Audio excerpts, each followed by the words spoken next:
Þessi þáttur í boði Pop-smell frá Nova Sirius. Þetta súkkulaði pop, kemur í 2 bragðtegundum með venjulegu súkkulaði eða piparduftið. Piparduftið svona uppáhaldið mitt.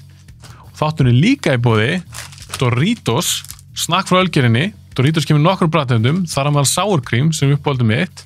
Ég vil þakka þessum fyrirtækjum kærlega fyrir stuðninginn og ég vil líka þakka ykkur fyrir að hlusta að horfa á Bíóblæður. Endilega fylgið Bíóblæður öllum þessum miðlum, YouTube, Spotify, Instagram, Facebook og ekki gleyma næst þegar þú horfa á góða mynd. Kaupa Pop-smell og Doritos.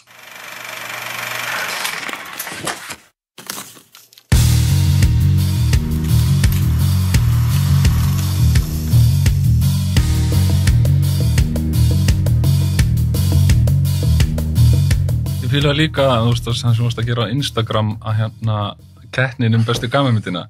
Vann ekki Dumb and Dumber? Jú. Já. Já, með tvær sem ég held unna. Já. Borat eða Dumb and Dumber. Borat, jálfuru. Já, hún svo vinsæl. Hún ógeðslega fyndin, en ekki mikið eldist hún vel. Sko, persónulega myndi ég alltaf velja Dumb and Dumber. Já. Frekar. Já. Varst þú sammála því þegar hún vann? Já, hún bara king, held ég, sko. Allan að, ég meina, hverjir eru að kjósa, þannig að það svolítið okkar kynslóð, svona aðeins niður úr og svona. Þar Dumb and Dumber bara huge. Þú veist, auðvitað hefði Top Secret alveg getað komið slánt. Eða Airplane, en það ég veit ekki, það enginn að kvóta lengur mikið í þær myndir, sko. Nei, en Dumb and Dumber, það kvótað endalaust í hana og bara senunar eru ljóslifandi fyrir mínum hugskottsjónum bara alltaf. Og karakterinn eru svo litrikir og það bara, svo núna allt inni sé ég fyrir mér lögguna sem drekkur hlandið og það reyna að stoppa hana, pullover og allt þetta, sko. Já. Og bara þvílík mynd, sko, og það svo mikið hjarta í henni líka, þetta mikil vináttu mynd, sko. Já, í sammála, og bara góðu brandarar. Já, og þú veist, þetta ekki brandarar sem eldast illa, það ekki að vera sparki liggjandi mann eða neitt svoleið, sko. Nei. Þeir eru, já, vitgrannir eða hvað maður að segja. Vættulortingi. Já, og þú veist, en samt ljúlingar og vilja vel. Já. Og það sem ég held að galdurum við Dumb and Dumber og grímyndir sem lifa og ganga vel sko að þú getur ekki haft alla karakterina crazy. Takti til dæmis eftir í ástkona Lloyd í myndinni. Þú veist, hún skilur ekkert hvað í gangi og finnst hann bara stórfurðulegur. Þú veist, hún leikur eins og hún sé eðlileg. Já. Og þú veist, og vondi kallinn að gleypa pillunar, gas með hann og eitthvað svona. Já. Þú veist, hann bara reiður að þú veist, reyna að hafa hendur í hárið þeirra. Þú veist, hann ekkit að ég sér því svo í grínmyndum í dag og amerísku myndum. Svo mikla svona, það alltaf að vera að keyra á viðbrögðum við einhver öfgar. Það einhver sem labur út á götu og svo þrumar bíll á hann og fólk, og hinni karakterinn byrja eitthvað að did the car just hit him? Og eitthvað svona.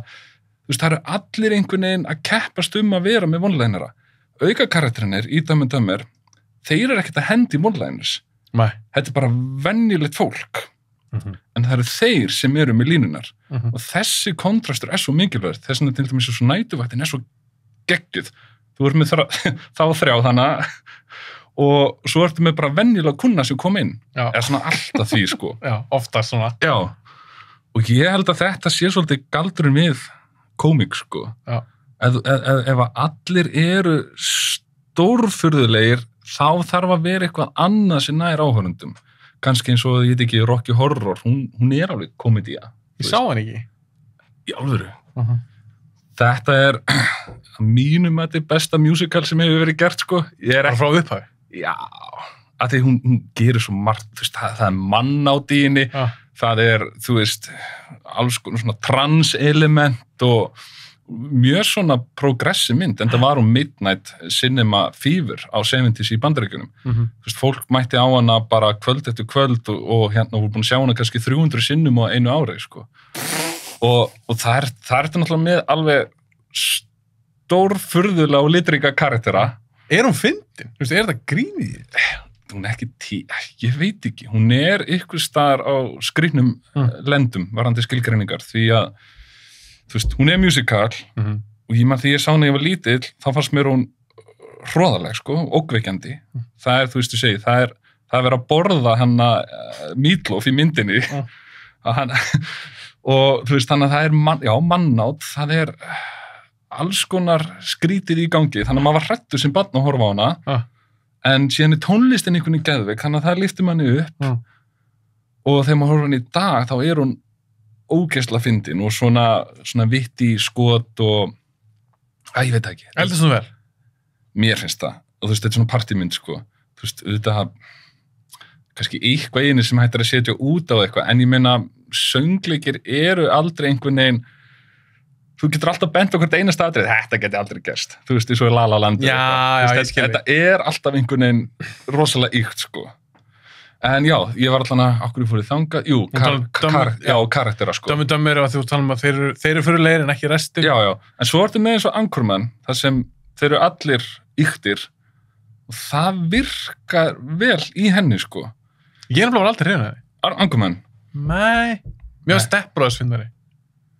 Já, ok. Þú ert ekki þar? Ég sá hana bara einu sinni í bíó, sko. Já. En einhvern veginn laðaði Anchorman með Assir oftar en einu sinni. Síðan sýndi ég kærastinn minni Anchorman fyrir nokkrum árum. Hún var ekki búin að sjá hana. Og ég svona, ok, nú er spennandi að sjá.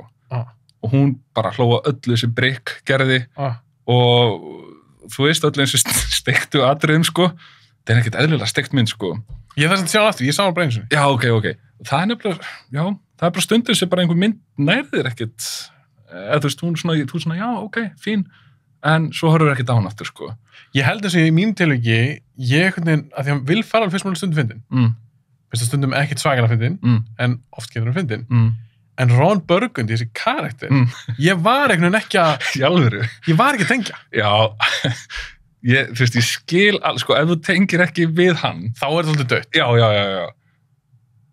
Sko, Anchorman 2 náttúrulega svolítið feilaði og það er þegar gamamyndir, þegar númer 2, síkvölið, kemur út löngu seinna, þá ertu búin að missa neistan.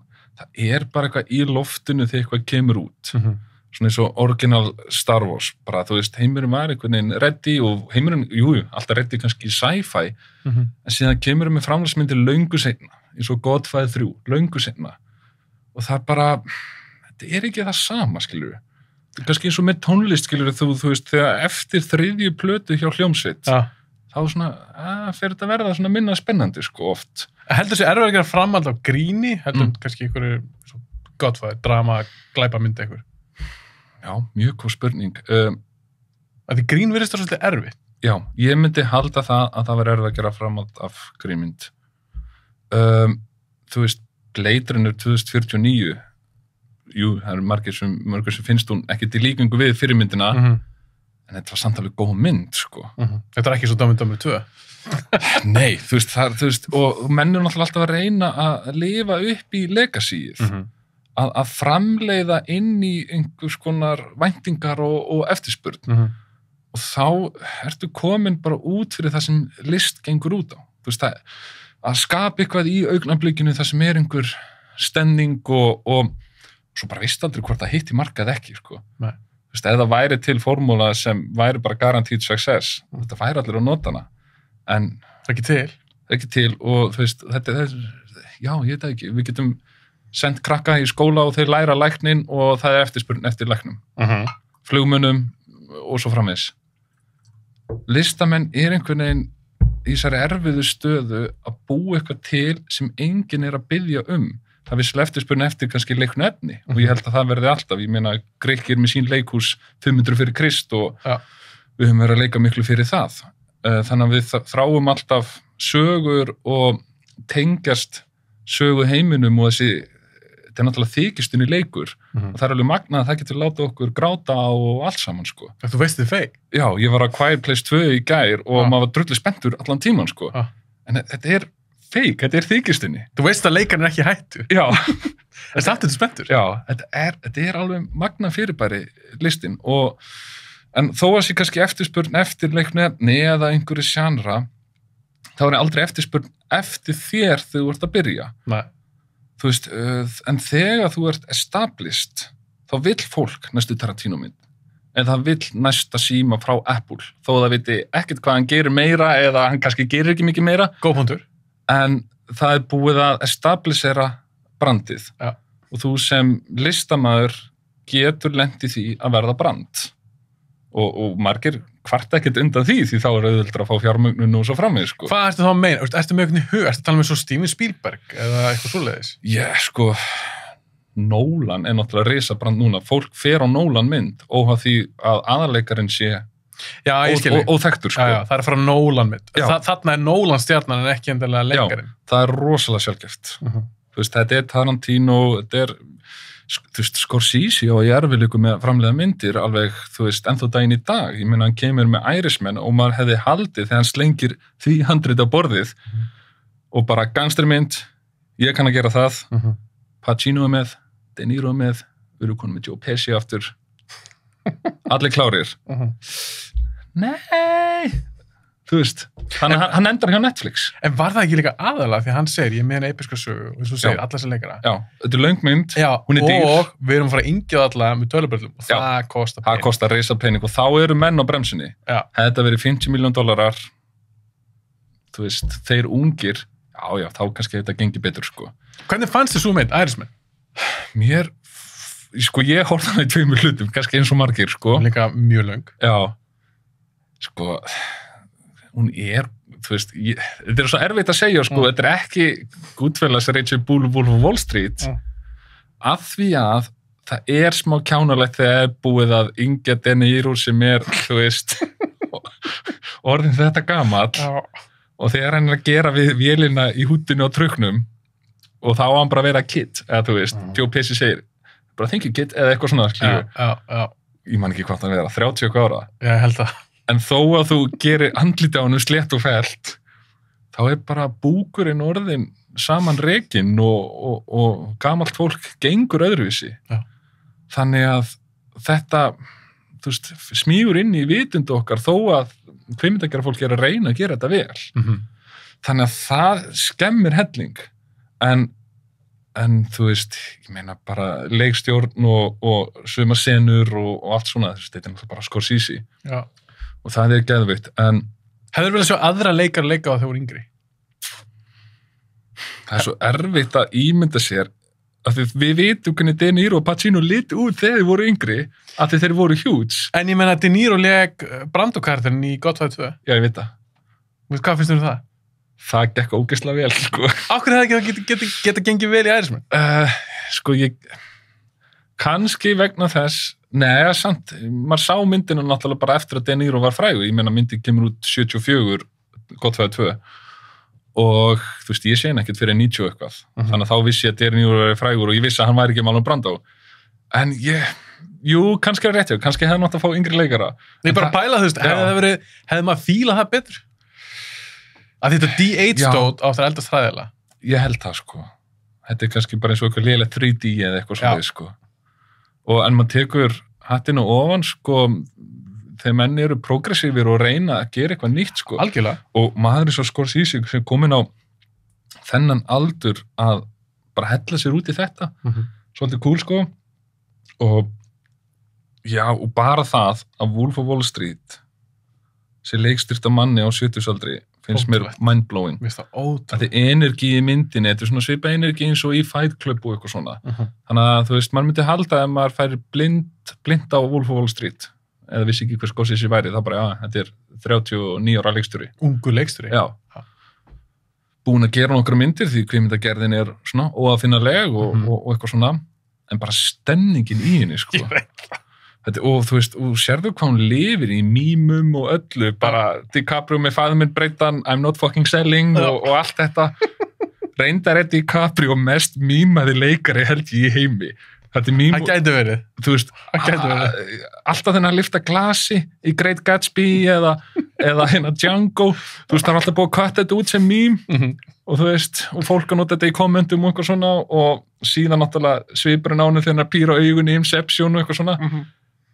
Það er engin leikar held í meira mýmari DiCaprio, sko. Það er rétt, já.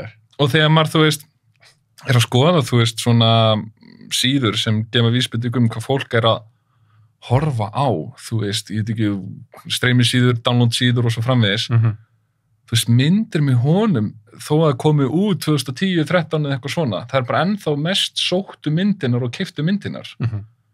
Þannig að það er algjör gullnáma fyrir menn að fá hann í hlutverk hjá sér, sko. Hvernig fílar hann sem leikara, DiCaprio? Frekar vel en þú veist, mér finnst hann einhvern veginn alltaf svona næstuð þar, veistu hvað ég við? Þú veist, eins og þegar Philip Seymour Hoffman að leika, hann þar, hann in the zone, hann andin komin yfir, að þú veist, einhvern veginn hann bara sem persóna en ekki leikari. Já, það bara einhvern veginn þannig, sko.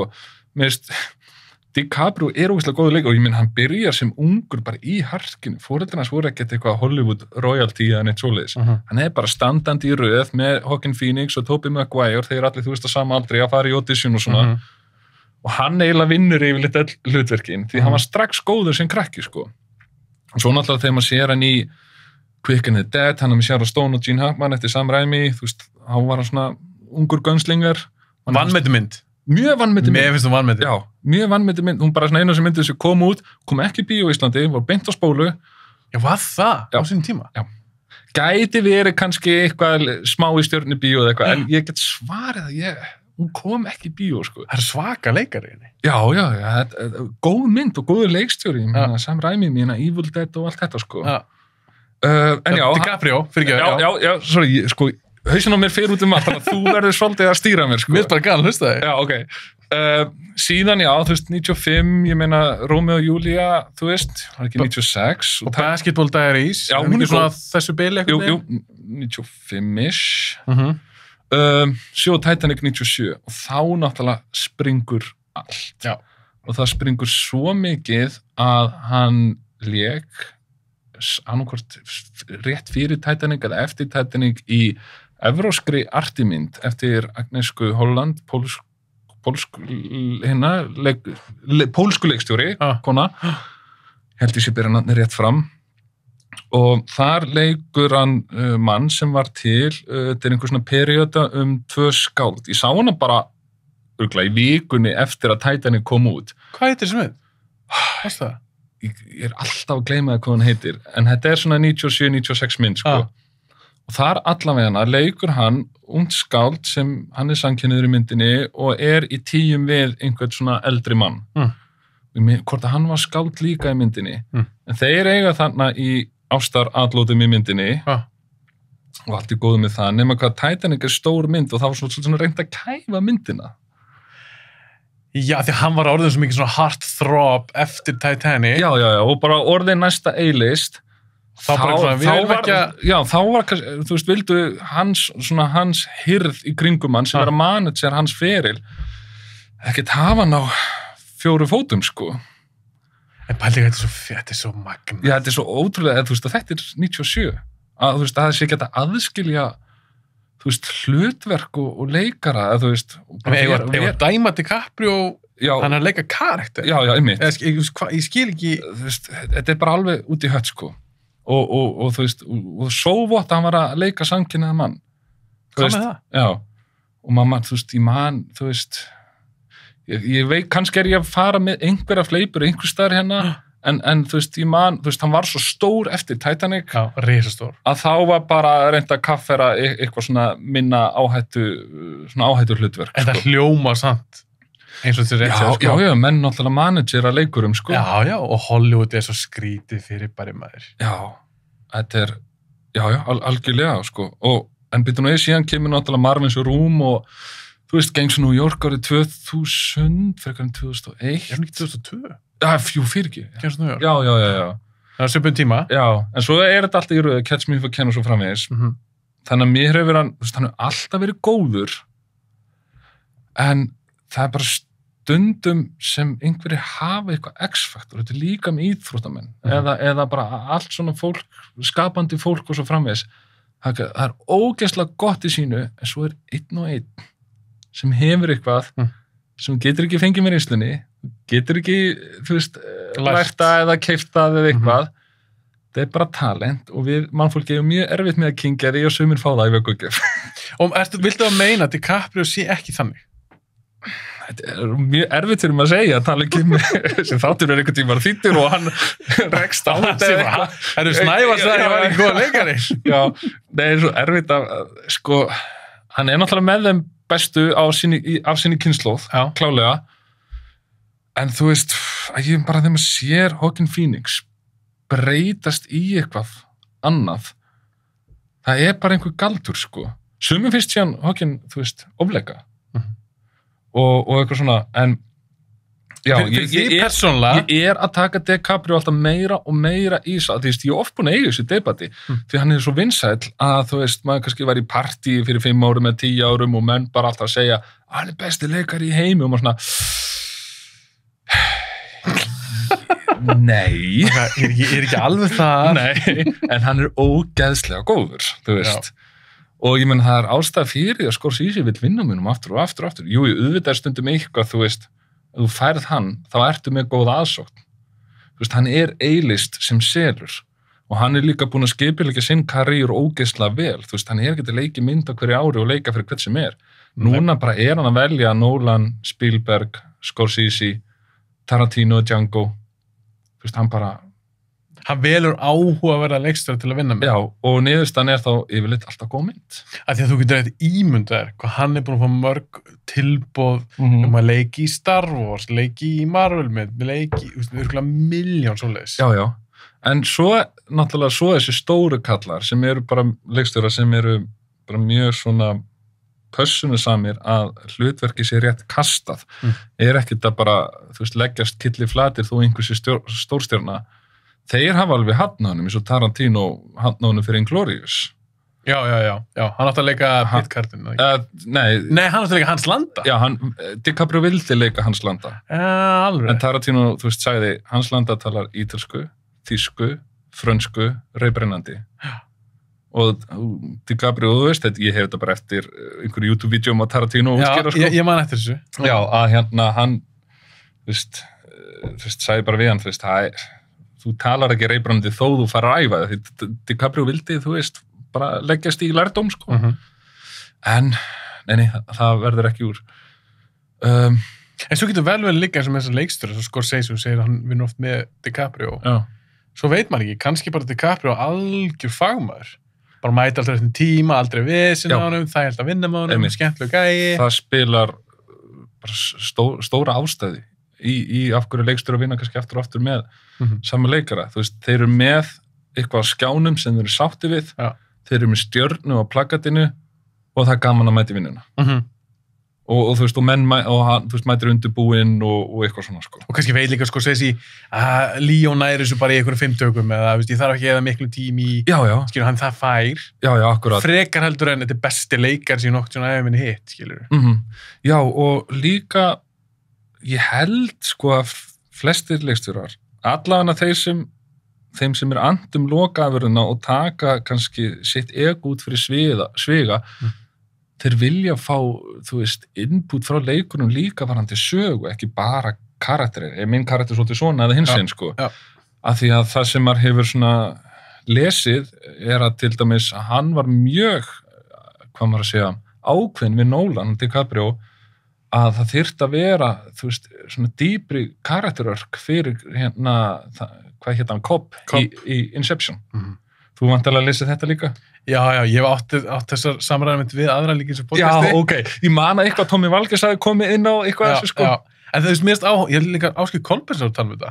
Að hann elskar Inception. Já. Að því hún að tala um svona munun á Inception og Tenet. Já. Að því persónulega Tenet ekki mynd fyrir mig. Nei. En ég fílaði Inception. Já, einmitt. Mér varst vantar svona hjarta í Tenet. Já, sammála. Að maður var bara komið hausverk í endan. Ég er líka bara sammála. Já, það verður, ég er búin að hlusta nokkra þætti hjá þér, það sem talaði Tenet og maður svona, það var ennið þátturinn það sem ég minnist á Tenet en ég meina, það kom ekkert út marga myndir í fyrra þannig að við erum svolítið bara að tala um það sem er í gangi og líka Nolan, þetta er svipað eins og ég er búin að tala oft um Marvel þetta er kvikmyndapodcast og stærstu bíómyndir í heim í dag eru Marvelmyndir það er mjög eðlilegt að þær komi oft til tals og Nolan, eins og þú sagðir sjálfur áðan Nolan er bara stjarna. Já. Mér finnst mjög eðlilegt að maður sé að ræða oft myndir hjá þessum gæjum. Nákvæmlega. Þeir bara gera það vinsæla myndir og það fólk fer bara á þetta. Það talar um nýju Nolan-myndinar bara, það hittist í partíi eða eitthvað, sko. Og mér finnst áhugavert að tala um Tenet, að það voru svona skipta skoðanir. Sumir elska hana. Í alvöru? Já, ég þekki sjálfur. Ég ætla ekki að nafngreina þá einstaklinga í þessu þætti. Nei. En ég þekki sjálfur fólk sem fannst geðveik. hún er alltaf að lúka svona geð skemmtilega, þú veist, bílanir þannig aftur og bak og allt þetta, sko. Já, En þetta er rétt, já, ef það er ekki hjarta, sko, ég man að Raggi Braga var hérna hjá þér, að hérna, Einmitt. hann lét Tenet heyra það, sko. Já, ég er 100% sammála öllu sem að sagði saman til Tenet. Já, þú verður að hafa karakter. Ég vil sjá það. Já, það er náttúrulega, þú veist, í list auðvitað getur gert mútmyndir og eitthvað svona. En svona heilt yfir, þá svona horfið aftur á myndir því það er einhver heimur sem við stígum inn í, annars vegar, og svo karakter hins vegar sem við tengjum við, sko. Eða bara gaman að fylgjast með, sjá hann einhvern veginn þróast eða hann er skemmtilegur og það er náttúrulega list að túlka karakter, þannig að það er gaman að sjá manneskju spreita sig á einhverjum mjög svona litríkum karakter, sko. Svo þetta er leikara. Já. En allavega, já, þú veist, karakterinn verður, já, það verður að vera eitthvað svona fyrir okkur að tengjast, sko. Ég meina, hvað finnst þér? Þú ert leikstjóri og handriðshöfundur. Já. Hvað finnst þér gaman að sjá í bíómyndum? Er það karakterar? Hversu miklu máli skiptir þeir því? Bæðið þú horfmynd og semur sjálfur. Já, þegar ég horfa myndir þá náttúrulega, sko, ef við tökum bara myndir sem ég horfi á aftur og aftur, þá er það karakterar og söguheimurinn. Vendingarnar, þær binda saman, það er að segja plottið framvindan, en það er karakterina sem þú ert að hanga með. Þú veist, eina af mínum allra uppáhaldsmyndum er Sideways, eftir Alexander Payne. Okay. Og þeir fara þannig í roadtrip rauðvins og vínhéruð Kaliforníu og þeir eru mjög ólíkir. Hinn er svona glaumugósi og er komin inn í fjölskyldu, en hinn svona, það gengur alltaf aftur fótunum. Nú langar að vera rithöfundur, hann vil ekki út bókin hans, hann er fastur í vinnu sem hann fílar ekki og ég tengi bara svo ógeðslega við þetta. Já. Og þetta eru frábærlega vel leikinn hlutverk og karakterinn þú veist, þetta eru bara svona mannlega raunir sem við könnumst við að einhverju leyti, sko. Og já, það er alveg til leikstjórar sem síðan eru kannski minna að spá í karakter en eru kannski meira í heimsbyggilegu vangaveltum, eins og einn af mínum uppáhaldsleikstjórum er svona einhver svona kvikmyndaskáld, Andrei Tarkovsky, gerði 7 myndir og ég get nú ekki sagt að karakterinn sé eitthvað skemmtilegir í hans myndum. Þetta eru mjög ljóðrænar myndir og þú veist, hvort sem er stalker eða nostalgía eða sacrifice, þá karakterinn að tala svona heimsbyggilegar hugmyndir og það virkar alveg, stundum svolítið þvingað því að þegar fólk tala saman þá, þú veist, já, ég veit ekki, við erum að tala um fólk, við erum að tala um ívenda og einstaka sinnum tala fólk um hugmyndir og visions. En ég meina, bíómyndi þú veist náttúrulega ekki ljósmynd á raunveruleikunum, hún er svona ljósmynd af ljósmynd raunveruleikans, þannig að þú getur blanda saman filosófiskum pælingum, en síðan einhverju svona kvöndags samræðum, en mér finnst það einhvern veginn virka best, og það er gert í Sideways og það er gert í Pulp Fiction og svo framvegis.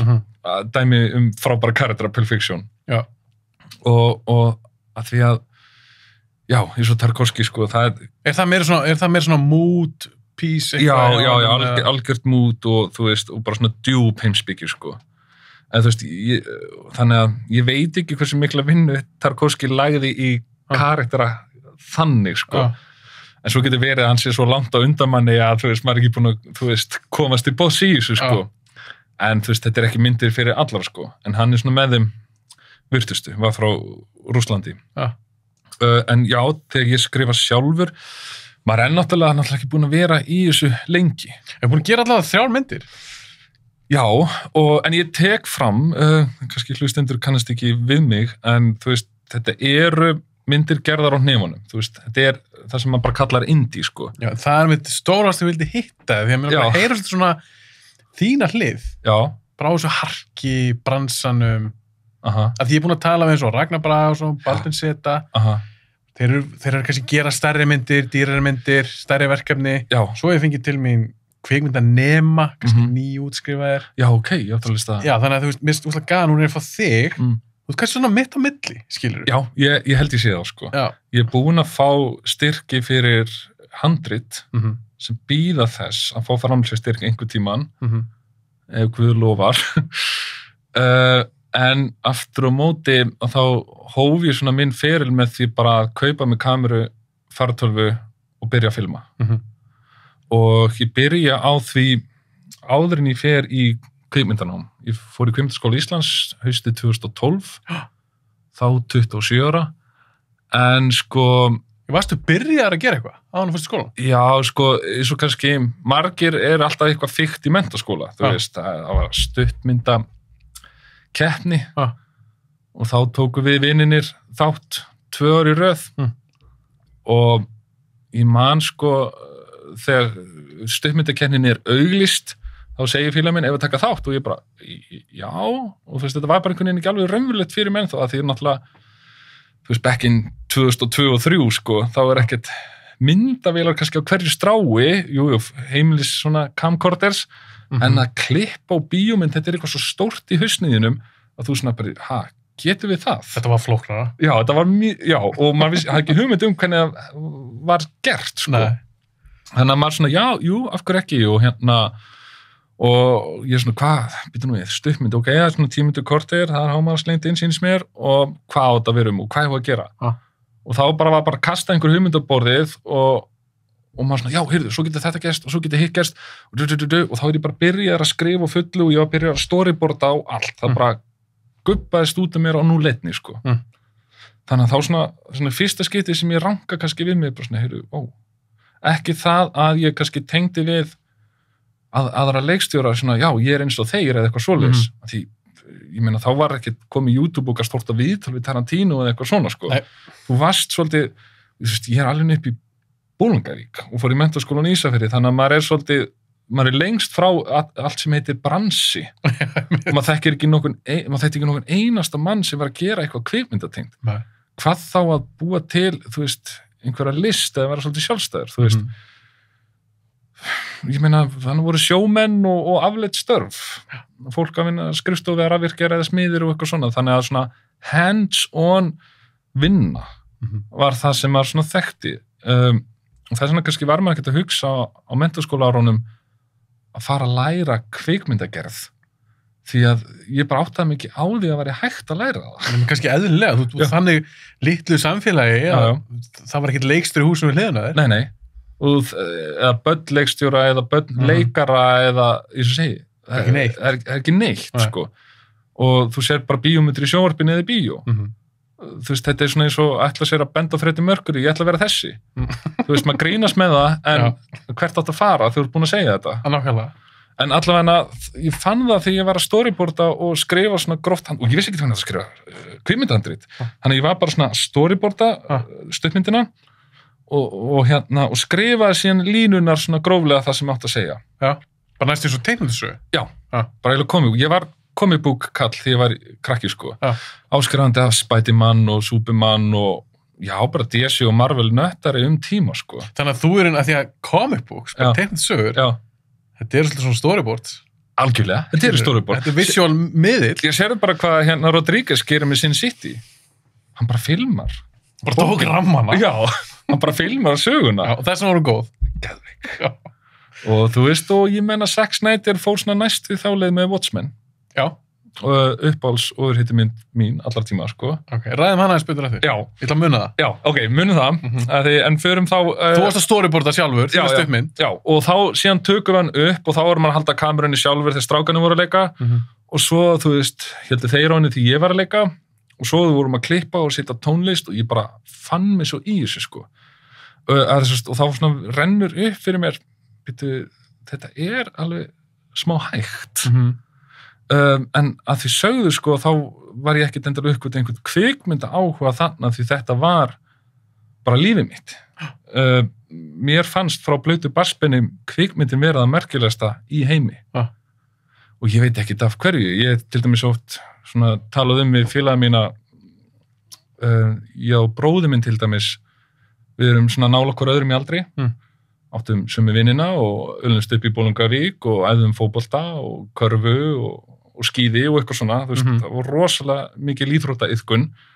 Það var svolítið svona sem ég gerði og svo var man alltaf bara eitthvað úti í bæ að bralla, stela sementi til að steypa gólf í kofa eða eitthvað svona. Mikið svona innovation. Þetta var svona eins og Stand By Me eftir Stephen King eða eitthvað svona, og þannig feelingur, þannig var mín barneska, sko, ógeðslega skemmtileg, svona brjótast inn og svona í versmiðjur, sko, já, þú veist, eða einhver að gáma og finna einhver klámblöð eða eitthvað og hlæja því og eitthvað svona, það var bara svona ógeðslega skemmtilega, sko, en sko, ég fann það strax að ég hafi svo miklu meiri kvikmyndaáhuga heldur en félagar mínir.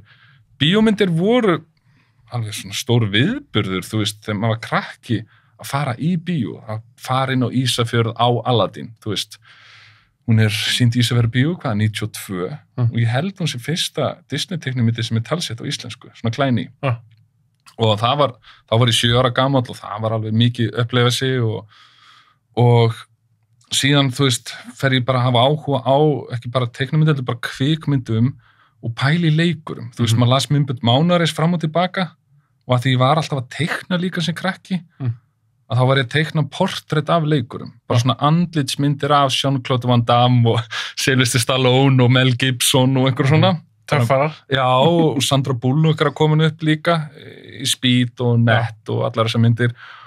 Og manni fannst hún náttúrulega bara óendilega falleg og maður var að teikna hana og svona og Mortal Kombat hann að 95 og þá varum alltaf að teikna sko slagsmálasenunar í Mortal Kombat sko og þetta var bara heimurinn minn sem bara ég nánast lifði fyrir, þó maður væri í íþróttunum öllu hinu, þá var þetta mitt þing og þú veist og allir strákanir vissu það sko og þú veist, þeir kannski spurðu hvað Braveheart löng? 171 mínúta, þú veist, þá myndi ég allt í Myndbönd Mánaðarins líka og flokkana, þú veist, spenna, gaman, sprell og eitthvað svona, sko. Og hérna, þú veist, já, Blade kom út á spóluð 3. mars 99 eða eitthvað, þú veist. Gladiator 27. november haustið 2000, eða þú veist, já, ég man ennþá eitthvað svona data frá þessum tíma, sko. Ég tengi alveg svolítið svona við þetta. Já, og eitthvað Óskarsverðlaun, ég fekk alveg Óskarinn á heilan, sko, senn það leit, já, þannig að þegar Forrest Gump að vinna allt fyrir 94 árið og þá fer ég að leggja allt á minni aftur í tíman og gæt bara þuðlu upp, já, Platoon, þú veist, 86 eða Driving Mrs. Daisy 89 Unforgiven 92 eða, þú veist það var alveg þarna, sko og þetta var bara fannst þetta merkilegast í heimi og mér dreymdi alltaf að gera sci-fi mynd sem gerist í geimnum, því að myndir sem gerist í geimnum og það ekki einu svona verið það góð, You Got Me. Þú veist, Mission to Mars eftir Brian De Palma, mér finnst hún geggjuð. Mér finnst hún vanmyndin. Hún geggjuð vanmyndin, maður. Ok, yes, loksins einhver. Mér þykir vænt hana. Já. Í alveg, af því allir höfðu hana. Af hverju? Þetta sko, þetta svona kannski næsti sem kemst einhverju svona, þú veist, þau eru að fara til Mars. Já. Og það eitthvað á Mars sem við mannkynni vitum ekki, já, alveg hvað það sem spennandi. Já, einhverjar vísbendingar menningarsamfélag. Greinilega háþróað. Geimverun ekki einhverja pöttur sem ég úr þér inniblinni eða eitthvað. Það var svona, en hættunar aftur á móti bara ferðalagið. Já. Manstu, þú veist, þegar Tim Robbins tekur á sig hjálminn og hausinn á honum frýs náttúrulega bara af því það alkul úti í geimnum og manni fannst þetta bara svona shit, þú veist. Svona geimurinn skeri án þess að það væru, þú veist, aliens. Já, ég skilji, já. Og já, þannig að sci-fi og svo náttúrulega horfum maður Space Odyssey, fannst hún ekkert frábær fyrst. Nei.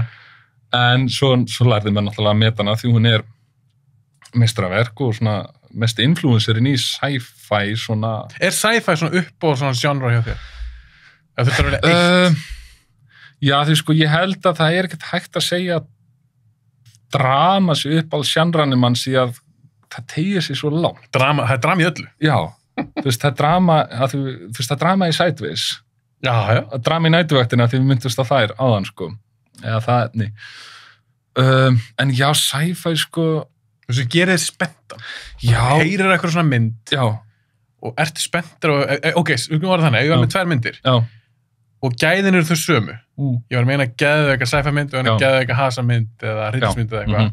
Alltaf sci-fi. Já, ok, þá það upp á þess. Já. Því sko, ég var líka barnið sem horfði á stjörnurnar. Þú veist, ég bara starði upp í himingeiminn, þú veist, á fallu vetrarkvöldum og dreymdi að myndi lenda gameskip og ég geti talað við geimverunnar. Ég vona að þau geti útskýrt fyrir mig tilgang lífsins og eitthvað svona. Ekki þegar mér leiði eitthvað illa, heldur bara, ég var svo fróður það sem handan, og bara fá að vita hvað þetta hvað þessi tilvist, hvað við mannfólkið. ég sá alltaf fyrir mér að háþróað menningarsamfélag væri búið að komast svolítið að þessum leyndardómum og ef þeir myndu koma til jarðarinnar að þá myndu svona upplýsa okkur og hætti nú að menga og eitthvað svona sko kemur ekki svona bóðskap líka já, líka við sko og hérna við bara, heyrðu, já, við gerum okkur í brók en hérna en já, þannig að þú veist snemma náði að suða það í gegn að gera stáskrænda lifandi vísindi þannig að einhvern tímann í 90s og þá og ég flétti hratt í gegnum allt sem héti eitthvað, þú veist, nýr hjartaþræðari eða eitthvað, svona mannslíkama fréttur og svona. Já, það var ekkert spennandi. Nei, það var bara beint í geimfréttinu, sko. Uppgöta nýja stjörnuþoku, nýtt sólkerfi og ég man eftir ég hafði verið svona 13 ára eða eitthvað, að þá, og maður trúði öllu sem maður las í lifandi vísindi. Ég áttaði mig ekki á því að þetta er smá séð og heyrt vísindana, sko. Já, er það? Já, þú veist, þetta er alveg að kynna til sögunar, kannski nýjar uppgötanir en það er líka alveg svona spátumar eftir svona mörg ár þá erum við pottið komin þangað og eitthvað svona já, ég skilji og hérna þetta er smá léttmeti já, algjörlega sko þetta er ekki hard science Nei. og hérna síðan þegar ég sé einhvers konar svona timeline fram í tíman svona mögulega getu okkar til að ferðast til annara sólkerfi eða út fyrir okkar sólkerfi að þá var eitthvað svona á 2089 er líklegt að við komumst í snertingu við aðra plánetu sem mögulega er líf. Og ég rekna það náttúrulega út að þá var ég komin yfir 100 ára. Og þú verið döður. Og væri döður og ég var svo miður mín, sko. Að vera ekki á lífi þegar við áorkum einhverju í geimferðalögum, sko. Þannig að þetta, já. En þú eru líklegast á lífi þegar við fyrir til Mars. Já, Elon ætlar að koma okkur á bara næstu árum, sko. Ég trúi. Já, ég meina, hún hefur tekið stímislegt. Leiðu þetta komið í einhvergeran, það var hlutnar að gerast. Algjörlega, og það að hann svona tók fram úr einhvern veginn NASA, ég meina að ná að lenda geimflugunum aftur, að því, þú veist, geimskot er svo dýrt ef þú kastar öllu frá þér og það er bara skuttlan sem lendir á ný. En að lenda rocketinu aftur það er alltaf ógeðslega töff til að byrja með. Já, og það sparar á svo mikið fé og þá getur þú farið í svo margar ferðir. Já. Og þú veist, og þetta er bara, hann bara svona skoðar þetta, heyrðu, við erum með alltaf miklu peningi að kasta öllu frá okkur, forriðum þannig að hönnum þetta þannig að við getum lent aftur. Og hann bara gerir það. Og, eða hann á samt heimi. En liðið hans. Já, hann leiðir þetta vision áfram. En já, til Mars, sko, og já, sci-fi. Sorry, nú er bara hausinn komin út Mars, sko. Það er svo gaman að tala um þetta, sko. Við skalum hlusta á það. Já. En allavega, já, í geimnum, sko. Þetta heitlaði þig, lifandi vísindi, þú varst að lesa það. Já, stjörnufræðibækur og eitthvað svona. Og svona, í den vissi ég ekkert hvað leikstjóri var, þó ég vissi að Spielberg var að baka myndina. Þannig að kannski snemma eða svona uppfinningamenn voru svona mínar hetjur kannski eins og ég var að segja, teikna Einstein eða Galileo, Da Vinci og allir þessi kallar ég leit rosalega upp til þeirra sem byggu eitthvað til fyrir mannfólkið og stjarnvísindi, þú veist, en síðan svona seinna meir fyrir ég svona vera átta með því hvað leikstjórar gera og þá svona urði það svona hetjunar samhliða vísindamönnunum, sko. En allavega, já, himingeimurinn og bara þessar filosófísku spurningar tilvistina. Hver eru við, hvaðan komum við og allt það. Þetta var alveg frá blautu barnsbeini og einhvern veginn sá ég fyrir mér, ef ég myndi gera bíómynd, að þá yrði það sci-fi, af því að þá geti ég farið að svona að búa mig til eigin svör með það, þú veist, já. Ef að þú ættir endar svo pening núna, sem bara ég myndi gefa henni milljarður eða eitthvað. Já. Dollara. Já, bara dollara. Þú fengir bara fullt af peningum. Já. Myndur þú að gera sci-fi-mynd? Já. Það er bara ekki spurning. Já. Ertu kannski með tilbúið handrið það eitthvað sci-fi-mynd? Nei, en ég er með svona 1000 blaðsína bunka af hugmyndum með það? Bara senum, elementum, ljósmyndarreffum, tónlist. Nei. Þú veist, þetta gæti orðið bara einhvers konar, en líka stafla af bókum. Þannig ég geti ekki sagt þið, heyrðu, þú er komið handrit eftir 6 mánuði. Að því að þetta yrði svona of mikið, bara shit, ég með allan af pening og ég má gera hvað sem Basically, þú gæti gert já, þá myndi ég svona smá svona fuck, hvað á ég að byrja sko. Fengir þú valkvíða, bara svona hvað ætti ég að nota já, akkurat sko en þú veist, það svona alveg nokkra síðan sögur síðan, þú veist, svona sem að myndast innan, þú veist, þessar frumskóar af efni sem ég sanga mér þú veist, ég kaupi mjög mikið bókum og les mikið af bókum og þá kippir mér oft einhverju svona speysuðu með, ég les mjög mikið af svona Ísland fyrr á öldum, þú veist, bara áhuga á okkar sögu endurminningar manna sem voru á 8. árabót árið 1880 eða eitthvað slíkt og eitthvað svoleiðis, þjóðlegu fróðleikur, en síðan ég líka alltaf að kippa með einhverju svona svolítið skrýtnu, eins og til dæmis einhver sem heldur því fram að hann var tekinn af geimverum og farið með hann einhvert. Hvað finnst þú svolítið sögur? Sko, þá ég meina fólk, alvöru fólk sem segist hafa lendið, þannig að það ekki beint saga, þá það svona, já, frásögn af einhverju sem það heldur fram að koma. Já, en þegar fólk segir, þetta bara alvöru fólk. Já. Hvað fyrst þú hugsar? Ég forvitin, sko. Já. Að því ég trúi að þær eru þannig að það sko. Heldur það að hafa komið hinga? Já, Já, okay, já, þú ert það? Já. Ok, gaman.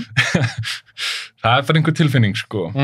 En Ég meina Pentagon gaf út núna bara fyrir stuttu síðan, þeir eru búin að declassifya eitthvað vídeo og svona. Já. Þetta skrítið. Já, og þú veist, og það sem maður lesi í þessi bóku sumt bara einhvern veginn, það lyktar ekki af einhvers konar falskri frásögn. Eða, þú veist, já, ég skil, eins og fólki sé ekki að ljúga. Já, þú skynjar innlagni, en þá getur aftur á móti viðkomandi verið delusional. Ég ekki þannig að ég innbyrði upplýsingar fylgdislaust og trúið þeim, en ég rosalega opinn gagnvart öllum. Þú veist, einhver að segja að hann hefði séð huldufólk eða hvað, ég bara opinn, ég hlusta. Því hvað veit ég? Tala ekki þú tekið psychedelics að þá getur þið séð ýmislegt. Já, þá getur þið séð ýmislegt og handhafið þannig skona reynslu, þá verður þau miklu opnari, sko. En já, sci-fi, þetta einhvers konar game óperu, það myndi ég gera. Væru geimverur hjá þér? Ertu að hugsa þannig, ertu meira að hugsa eitthvað svona myndir svo Gravity eða? Þetta aldrei einhver að gera við gervitungl og hann kemst í hann krappan þar. En þú skilir hvað við? Er þetta þannig meira eða er þetta meira alien? Þetta ég myndi segja þetta Space Odyssey, Mission to Mars, þú veist, það eitthvað dularfullt. Ok. Það eitthvað vitsmunalíf og það ekki evil. Ok. Þú veist, það ekki, eins og segja, það ekki Alien, það ekki Prometheus, þú veist, eitthvað smá svona horror, sko. Ég myndi ekki fara þangað.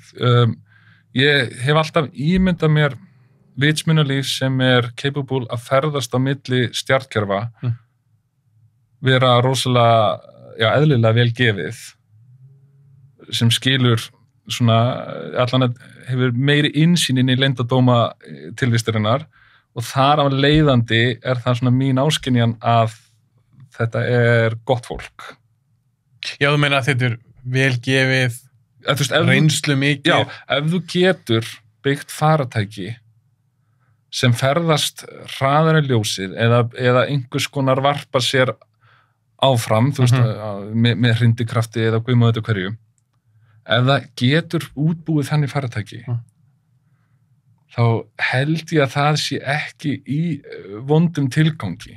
Þú veist, að því ef þú getur það, þá þarft ekki að það sölsa neitt undir því þú ert nú þegar orðin svona hálfgerður Masters of the Universe. Ef þú getur ferðast á milli, til dæmis bara vegalindin á milli stjörnuþoka milljónir ljósára.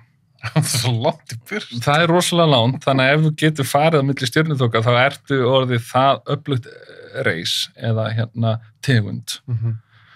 Að þú þarft ekki eitthvað að þú veist, veiða til þín mannfólk og gera úr því einhvern mat eða eitthvað, þú veist. En hvernig fannst, ég var að spyrja þín hvernig fannst þið Kontakt? Það eina af mínum uppáhaldssæfingum. Ég elska það. Já, það svona jarðbundið, sko. Það hljómar svona ekta myndur þig. Já. Ok, Kontakt, Mission to Mars, Space Odyssey, við erum alveg að tína eitthvað til hérna, sko. Að þið Kontakt, mér þykir rosalega vænt um þessu mynd. Já. og mér finnst hún bara frábær. Mér finnst hún eldast vel, mér finnst hún spennandi, Já. það er ekki beint hasar í henni, Nei. hún er svona áhugaverð, spennandi. Já. En það eru margir sem fílan ekki. Já, þetta er náttúrulega drama, svona rólegt, sko. Og frammyndan er, já, svo, þú veist, ekkert eitthvað hröð, en ég gaman af þessum uppgötunum því þetta, manni líður smá svona eins og eitthvað svona gæti gerst. Einhverjar svona ancient teikningar af einhverju módeli og eitthvað svona. Þetta er sem ég geggjað og eina af mínum allar uppból sem bara ég sturlaðist yfir því að ég var krakki er Stargate.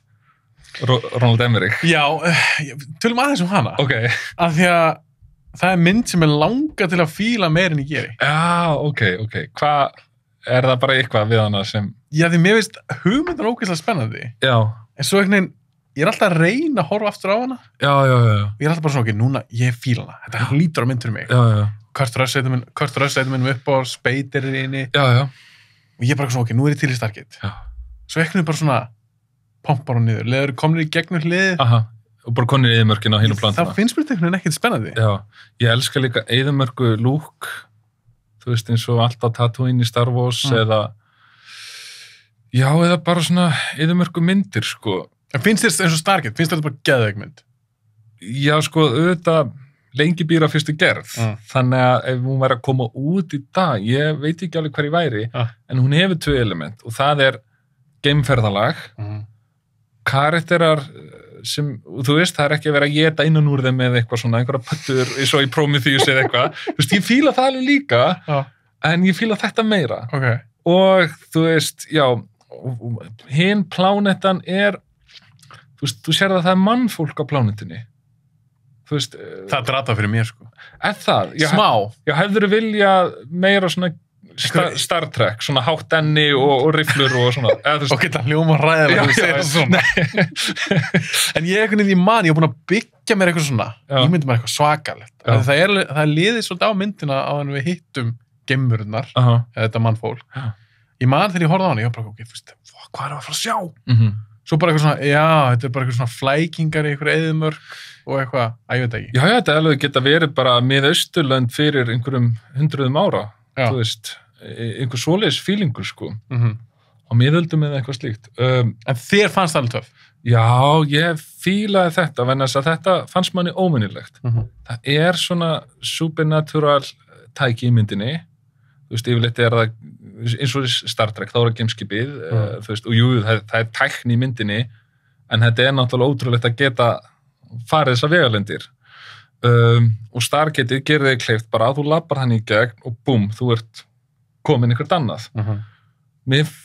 Og já, þú veist, ekki skrýtnar geimverur og þú veist, mér fannst þetta allt einhvern svona eins og þetta gæti gerst næstu því, sko. Já, ég skil ekki. Já, alveg svo með kontakt, sko.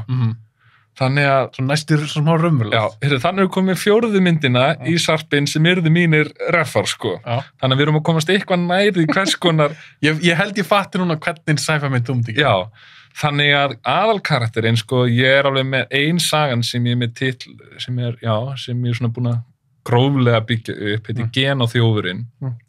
Það sem gen eru svona commodity í stjörnuþokunni og þá er það sem sagt ung kona sem er svolítið svona eins og Lílu í Fifth Element. Já. Mjög góð í sínu og það er ekkert margir sem geta boðið inn í byrgin, sko. En nema hvað að, þú veist, hún á við, svo það besta sem getur gefið karakterum er svona persónulegi vandar. Stundum er það einhvers konar fjölskylduharmur sem er eftir að komast yfir og svo framvegis, að í minni sci-fi-sögu að þá eru geimveruna ekki endilega ógnin en það er þó að koma alveg kannski konfliktar, sko. Og hún tekur að sér verkefni fyrir annað reis og í von að fá tilfinningu í líkamann aftur. Það er að segja, hún er sem sagt, er ekki með tilfinningu fyrir neinu. Þú veist, hún stingur upp í sín mat eða þú veist, snertir á sér skinnið eða eitthvað. Þú veist, hún finnur ekki fyrir neinu. Þannig að skiptitillin er, ég ger þetta fyrir ykkur og þið, you fix me up. Og það er svona grunnpremissi sem í þessari sögu, sko. Sem þú ert væri til að gera? Já, þetta er bara eina af sci-fi sögunum sem ég er með, sko. Hún er kannski að tala að mér um einhverju steilursi, en ég meina, ég er búin að vera að skrifa þetta alltaf bæti í þennan sarp í 10 ári eða eitthvað, sko. Ég er alveg, þú veist, ég veit ekki, maður með alveg 40 hugmyndir í gangi sem maður bætir alltaf í þú færð hugmynd. Það er bara lag og skemmtist að einhver segir sögu í partí og punta í niður hjá mér. Og þá er ég bara með alveg endalaust af foldurum það sem, já, þetta fyrir í þessa sögu. En svo líka, sorry, ég var að koma að einu, þú talar um eitthvað, kannski styrur þessu grammir. Ég myndi aldrei óttast það. Nei, ég gera það ekki lengur. Ég gerði það fyrst, já, sko. En það er líka mjög eðlilegt, held ég, sérstaklega með unga, eins og hvað myndi gera með hann handriðsvönda, má ekki stela hugmyndinu minni. Já. Ég bara vil meina það, að það er enginn að fara að gera þína hugmynd betur en þú. Nei, einmitt, og líka það, ef einhver tekur konceptið, þá bara good luck, nú að þú ættir að skrifa 120 blaðsíður. Nákvæmlega. Og ef það er ekki þín hugmynd, þá ertu ekki líklegur að þræla þér í gegnum það. Nei, sammála. Því það hefur oft fólk pizzað einhver að mér, einhverju hugmynd, já, það er cool að gera eitthvað svona og þú veist, alls konar. Og maður svona, já, þetta er góð hugmynd, alltaf að skrifa hana. Og það er svona, þú veist, það er svona kannski svona smá vonast að ég grípi boltan og sé til í þetta eða eitthvað, sko. En saman hversu góð hugmyndin er, maður stekkur ekkert beint á afturlöppinar bara leið. Það þýttir alltaf mikil vinna. Þetta þarf einhvern veginn að koma frá þér, bara saman með tónlistamenn eða eitthvað, og kemur bara, heyrðu, hérna, Flóni, ég er með hugmynd að lagi. Og hann svona, ok, eða þú veist, það gerist ekki þannig, þú þarft alltaf að vinna í þínu, og það er kannski það sem maður lærði með indie kvikmyndagerðinni er að þú þarft að djöflast í þessu sjálfur bara lón og dón, sko. Hversu líjandi er það? Þetta er, nú er ég búin myndi. Það er bara tankurinn tómur, sko. Já, er það? Já. Það er ekki bara það að orkan er búin, þú ert að borga með þessu í rauninni, skilur við. Þú ert að gefa tímaðinn og, þú veist, það er eitt erfiðast í heiminum finnst mér er að skulda fólki pening, þannig að þegar einhverja fjármunarleiðir brustu sem átt að ganga upp, þessi ætla að setja svona mikið eða eitthvað, sko, að þá þarf þetta að punga út sjálfur, þú veist, það er alveg til menn sem hafa svikið fólk laun, en fyrir, þú veist, færi í gröfina, sko, já, ógeðslega erfitt með það. Þannig að þá þarf maður að, þú veist, maður alltaf að vinna eitthvað annað með líka og svona. Þannig að, þú veist, þannig að næsta mynd sem kemur frá þér, alveg svona hvernig það verður, þú vilt að meina það kannski að það verði ekki beint indie-mynd. Vonandi. Nei, sko, aldrei að segja aldrei, ég meina, maður veit aldrei hvað gerist. Og síðan, þú veist, hvenar er indie, ég meina, þessi bransi er líka svo flúið núna. Streymi að poppa upp allstaðar og, þú veist, já, maður veit bara ekkert hvað gerist. En að svo stöddu að þá get ég ekki gert, ég sé ekki fyrir mér að geta gert mynd sem er ekki fullfjármögnuð, styrta kvikmyndamiðstöð eða, þú veist, fengi einhver Netflix tæki fyrir það, þú veist, ég veit ekki, bara eitthvað þannig. Vegna þess að það er ekki bara að það sé líjandi, að það er erfitt að skulda fólki pening, að það er erfitt að vera lengi að gera myndina, því þú ert svo lengi að klippa eða hljóðvinna eða það er bara eitthvað, engin peningu til og eða þú segir við stúdíu sem ætlar að hljóðvinna, heyrðu, við getum ekki gert þetta alveg strax, við þurfum að safna meiri pening eða eitthvað svona. Þetta er bara algjör brjálæði, sko. En það er fyrir utan þennan faktor og þá er það líka það að þú bara skellur upp undir þak, listrænt séð. Þú, einhverju tímapunkti getur ekki lengur bætt þig eða kvikmyndin get ekki farið á annað level. Ég skil hvað þau. Já, ef þú ert alltaf í indie. Ekki það að þú veist, Nolan þurf næst að fara í 300 milljónir og svo 400 milljónir. Það er bara ákveðin þröskuldur sem þú þarft eiginlega að fara yfir. Þú ert þannig, þú veist, indie og Íslandi er að gera hlutina sjálfur á hnefunum með félögunum. Næsta skref er síðan bara styrkur og íslensk kvikmynd sem er full styrk og vinnur einhver velunum festivalum, það er alveg indie fyrir bandaríkjamönnum. Af því það, þú veist, bara munurinn á bransanum hér versus... Já, ég meina, þú veist, hvað venjuleg íslensk mynd kostar kannski 200-300 milljónir íslenskar, það eru 2-3 milljónir dollara, DiCaprio tekur 20 fyrir að leika. Já, ég meina, þetta er bara... Þannig að þú getur gert 7 íslenska myndir bara fyrir laun að tjekka DiCaprio. Bættu svo bara pitt í hlutverk líka og hafði þennan leikstýra og eitthvað svona. Þetta var allt þessi tölur upp. Já, þannig að indie bandaríkjunum getur, þú veist, Perfection var þannig séð indie. Þú veist, Bruce Willis þáði lengi laun bara því hún langaði svo að vinna með Tarantino. Myndi kosta held í 9-10 milljónir dollara. Já. Sem er alveg upphæð sem bara mikið þessu leikurum hefði getað þegið í stærri mynd, sko. Algjörlega. En þau vildu bara vinna með Tarantino því að Reservoir Dogs var hitt og ég meina handritin þessi eru skemmtilega aflestrar og leikari, hann alltaf þegar hann les gott handrit, þá, þú veist, er hann tilbúin að fórna hluta á laununum bara til að fá að vera með í þessu því þetta getur orðið góð kvikmynd. Og en eins og segi, já, Indía og Íslandi, þú kemst bara x langt í gæðum. Þú veist, þá ertu alltaf að vinna rosalega mikið með kannski óreindari leikurum, þetta getur næltir í einn og einn, skiljurðu. Ég skil hvað þetta er mjög áhugavert. Og maður vill þrepa sig upp, því eins og segi, áður en ég byrja í kvikmyndaskóla, þá ger ég þannig Sleimastes, sem er bara mín Clerks. Ég keypti með kameru og laptopi sem ég segði áðan, skaut hana á vinnustæðnum mínum sem var þá ég skal bara kalla það fristús sem við vorum að slæja fisk sem er ekki það sama en samt, þú ert í Pollagalla og allir pakkin, sko. Ég sá þessa mynd. Alveg rétt, þú varst búin að sé. Hvað er þá? Segðu mig frá því. Við erum alltaf að brjóta narratífuna, ég fer út allt, sko. Sorry, ég ætla ekki að trufla þess. Við erum bara að tala Sleimastes. Já, segðu mig frá henni, af því við getum komið aftur á söguna mína, sko. Já, ég er búin að sjá þessa mynd. Já. Þetta er fyrsta myndin þín. Já. Af því við eigum sameiginlega vini. Hver er það? Ég þekki Palla Smeld. Nei. Og Stefán Pálsson. Ég var að vinna með þeim í Epli. Og Palli leikur í myndinni. Já, og mér minnir að, nú er ég alveg svona, ég man ekki hvora var, mér minnir að vera Palli, sem lét mér fá eintak. Ég held ég eigin ekstra í kassa. Örgla Palli, því að hann eins og hinn strákarnir sem leikur í myndinni, maður bara lét þá fá hellinga D.O.D.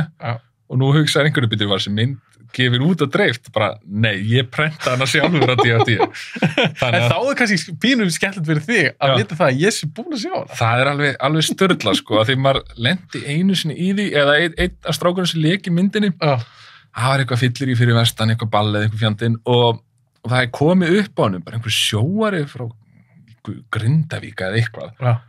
Og bara, þú ekki hann að funni liftramæðurinn Sleimastes eða eitthvað, og félag mér bara, jú, þessi mynd er frábæri, hún er borð í togaránum eða eitthvað, þá svona, hefur hún svona ratað á einhverja togara og er svona költ á skrýtnum stöðum, sko. Svona sjómanum. Já. Það er fyndið. Já, en ég held hún væri bara alveg innleiksa eða fyrir vestan, sko, Bolungavík, Ísafirði. Palli dreðinni. Þannig að Palli er að bombin út í svona einhverju vírusi. Gefum sjátt á Palla, það er aðeinslega gæði. Já. En svo var ég líka, ég er búin Albatross. Já. Ég var á sýningunni, var ég í Háskólabíó? Jú. Ég var á þeirri sýningu. Hvað sér ég? Ok. Það var góður fílingur á þeirri sýningu. Já, það var mjög skemmtilegt. Já, það er alveg, en hún mitt fór í dreifingu. Sleimastes. Það var bara svona þitt projekt. Já, bara þú veist, ég var að deyja, mér langaði svo að gera mynd, eins og ég er búin að vera að rekja núna, þá var bíóáhuginn ekki lítill. Nei. Ég fer þessa hefðbundnu námsleið, þú veist, fer bara í menntaskóla, því það var allir í menntaskóla einhvern veginn, eða minn vinahópur. Og þá lá leiðin bara inn á Ísafjörð og þar fórum maður á Röngreinabraut og þrælaði sér í gennum það og svona, og eins og segi, maður var ekkert eitthvað svona, ég ætla að læra að vera kvikmyndagerðarmaður, því það er ekki hausnum á maður á þessu tímapunkti, en stuttmyndakennin, hún svona, já, heyrðu, en samt, þú veist, maður var eitthvað svona, maður þarf að fá sér alvöru vinnu, og þá þarf maður að læra eitthvað alvöru.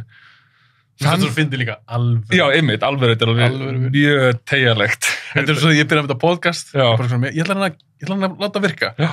Svo var sumir sögðu mig, hvernig ætla að fara alvöru vinnu? Maður bara svona, hvað er það? Hvað er alvöru vinna? Einmitt, ég meina, já, það er umræð út af fyrir sig, sko. Já, þetta er bara fyndið. Já, það er það, en hvert er ég komin? Já, þá, þú veist, eins og ég myndist á vísindamennina áðan, þá langaði mig að einhvern veginn að taka þátt í því, maður er alltaf með svo stórar hugmyndir og óhrættir, eitthvað, að taka, já, það er kostur en líka galli. Kannski. Já. Mér finnst það aðdánverð. Já, það er einhvern veginn, ég hef alltaf bara lifað þannig lífi að ég bara sólinskinn framan í mig og ég með vindin í bakið. Og svo lendi ég í einhverju sem er hér gagstæða, en þá bara einhvern veginn, þá bara vinnum maður svo því eins og fólk gerir, sko. En það er alltaf þessi batslega einfeldni oft þegar maður fær hugmyndir og maður er í einhver svona innblástuskasti. En allavegna, því ég ætla að hlaupa hrætt í gennir söguna mína að því mér finnst svona mikilvægt að koma að henni svo fólk kannski átti sig á hvernig ég gerir mína myndir, sko. Já, algjörlega. Síðan, sko, klára ég menntaskóla og bara eins og flestir klórandi sér hausnum í kringu títur, hvað á ég svo að gera? Þú veist, glugginn til að segja háskólanám þá bara eitthvað nokkra vikur eða eitthvað og maður bara svona shit fyrir þessi, ég ætli ég verið ekki að fara í háskóla, ég hef enga pening fyrir heimsreisu eða eitthvað svona sko. Þannig að þá fer ég efnaverkfræði að þegar mér langaði að taka þátt einhvern veginn ég sá fyrir mér að vetni myndi leysa jarðefnaeldsneyti á hólmi og mér langaði að taka þátt í því að svona hætta þessu olíu- og bensínkjaftaði og dembum okkur í vetni eða rafmagn. Þannig að ég fer í efnaverkfræði en svona klára eitt árið því og ég bara fann mig ekki, þó ég leit upp til þess að uppfinningamanna, það áttaði mig á því ég hef ekki sömu þolinmæði að vera þannig í hvítum sloppa, títra og blanda og eitthvað svona. En á þessu tíma náttúrulega uppgangurinn í bankakerfinu náttúrulega í algleymi, sko. Þetta þá 2006 sem ég klára 1 ár í efnaverkfræði og byrjað að fylgjast með fjármálalífinu aðeins og ég skrá mig í fjármálaverkfræði og klára það. Svo kemur hrunið því ég hálfnaður með námið og maður svona, shit, og eins og mannst eftir í myndinni Big Short, þannig að skrýtnu aflöðusamningarnir CDS og það þurfti Margaret Robbie í baði eða einhvern japanskan kokk eða eitthvað, ég margir hvernig þetta var, til að útskýra út af hversi fjármálagjörningar snúast.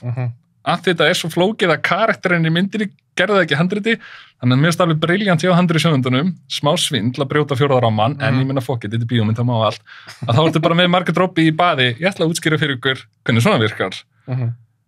Dótið sem setur allt á hliðina var eitt af því sem ég var að læra að gera í fjármálaverkfræði. Já, það málið? Já, reikna value á svona lánasamningum og svona, eða svona, bara svona financial instruments. Þannig að maður svona, shit, en þú veist, allt reynur og þetta var svona eina ástæðanum, en þú veist, þetta ekki bara ástæðan, en allavega. Síðan klára ég þetta og fer eitthvað að vinna í fjármálalífinu og hundleiðist það, af því að ég trúi því að ef þú ert ekki að fást við það sem þér í blóði borið, þá upplifur aldrei lífsfyllingu, þú veist, ekki alveg, auðvitað geta fjölskylda og vinir og velferðarsamfélag svona búið þannig hnútana að þú ert ekkit í svarta þunglindi, en það eitthvað sem vantar. Og það var þannig hjá mér vinnandi ég var í Seðlabankunum, ég var í Sparisjóðunum fyrir vestan og eitthvað svona, og svona, jú, ég alveg ágætur í þessu, en þetta ekki ég. Að klæða mig einhver jakkaföt á mótnana og eitthvað svona, sko. Þannig, og meðan ég að vinna við þetta allt saman, þá ég byrjar að skrifa. Þú veist, myndi eftir þessu stuttmyndadóti, náttúrulega bíómyndaáhugin establishaður bara í fæðingu. Þannig að bara svona, ég ætla aðeins að prófa að skrifa og leika mér og síðan, þú veist, fer það að ágerast og síðan ég hættur þannig að vinna í Seðlabankunum, þetta var tímabundi starf og þá svona vantar mér eitthvað að gera og ég bara skrifa og bara leyfði mér að gera það í smá tíma. Svo bara svona, shit, mér vantar pening, farið svona líð á haustið og þá hringi tengdapabbi bróðum minn sími, bara heyrðu, það vantar mann hinn í slæðingu í Búlangavík, kemur þú ekki? Og því maður var alltaf vinn í fiski sem úlingur og svona, og krakki. Þannig að ég bara, fuck it, skelli mig vestur, og svo bara á svona fyrsta svona vakt, svona helgarvaktin, að þessi bátan að koma í land, regular starfsfólkið var farið á hérna svona sjómannadagsfyllir við minnið að verið það, og ég átti bara að sjá slæðinguna. Þá þetta þannig að það koma bátar í land, fiskikörrum keyrt inn í frystihús og svo fiskurinn slæður. Þá bara skerðan upp, tekur inniblun út, búin að slæða fisk. Og þannig voru það aflýsingastrákar sem mættu og svona gauðra sem maður kannast við og það var svo mikið stemning og við vorum líka að fara á ballið. En síðan, þú veist, kom einhver báturinn og seint í land og við alveg brjálaðir og þú ert ekki að tímakaupi. Þú fær bara greitt fyrir tonnið. Þannig að þegar einhver sjómaður lengi að draga inn eða að landa eða eitthvað, þá bara þarf þú að bíða og þú ert einhver launum. Þú fær bara fyrir x tonn sem þú slægir. Það ekki miklu kjarasamningar í svona lærri þrepum fiskvinnslustarfa, sko. Og hérna, en allan að stemningin, eftirvæntingin fyrir jamminu kvöldið og öll þessi vandamál sem komu upp hana, ég bara, þetta bíómynd. Bara, þú veist, þetta svo perfect setup fyrir bíómynd. Gerist á 1 eða 2 degi, þetta nákvæmlega þetta scenario, aðalkarakterinn svona búin að fara til Reykjavíkur að læra eitthvað í háskóla, kemur heim, veit ekki hvað hann vill, ekki með þessa lífsfyllingu og svona, og fer að vinna við þetta, svo koma litríkir aflýsingamenn sem vinna með honum, og það stuð og stemning, en alls konar átök líka, og stóra steikið bara komast menn á ball eða ekki. Og það mjög hversdagslegt steik, og það virkar í grimmyndum. Þú veist, Superbad, steikið þar missa sveindóminn. Þú veist, þetta þarf ekki að vera himinn og jörð að farast úr með grimmynd. En svo Clerks, þú nefndir hann til dæmis. Já, það var síðan risa inspiration vegna þess að Kevin Smith var að vinna í svona lítilli búð með þarna skemmtilegum gaurum og hann bara, shit, keypti sér kameru, fekk þá til að leika og gerði bíómynd. Já. Og já, hún kostaði ekki mikið. Nei. Og svo náttúrulega sína hann á Sundance og sína hann svona ná að tróða henni hér og þar, þú veist, ekki með dreifingarsamninga neitt. En það svona, áður en þið fara á Sundance, þá var ekkert búið að ganga vel einhvern veginn að reyna að selja hana. Svo, man ekki alveg söguna, en allan að hún eitthvað, það mikið hleyja af henni á Sundance og Harvey Weinstein, hann einhvern veginn fælst það að koma að sjá hana og búið að reyna að koma sér mynd á hann og hann vildi ekki sjá þetta, bara svartkvít, þetta amateur drast, hljóði sökkar, nei, ég ætla ekki að kaupa þetta. En svo, hvort hann fann fyrir einhverjum móral, góðri stemningu í salnum eða eitthvað, allan að myndinni keypt.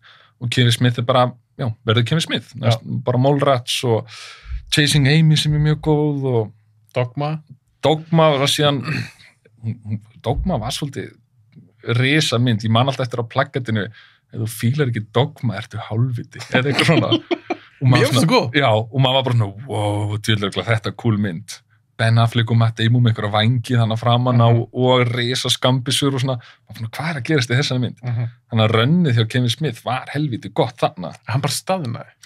Einmitt, svo heldur hann áfram að skrifa karakter að tala um piss og kúk. Já, þegar hann var sko 50 eða eitthvað. Já, þannig að þá náttúrulega, þú veist, já, þetta bara stöðnun sem bara fólk vill alveg sjá einhverja þróun hjá skapandi fólki, sko. Algjörlega.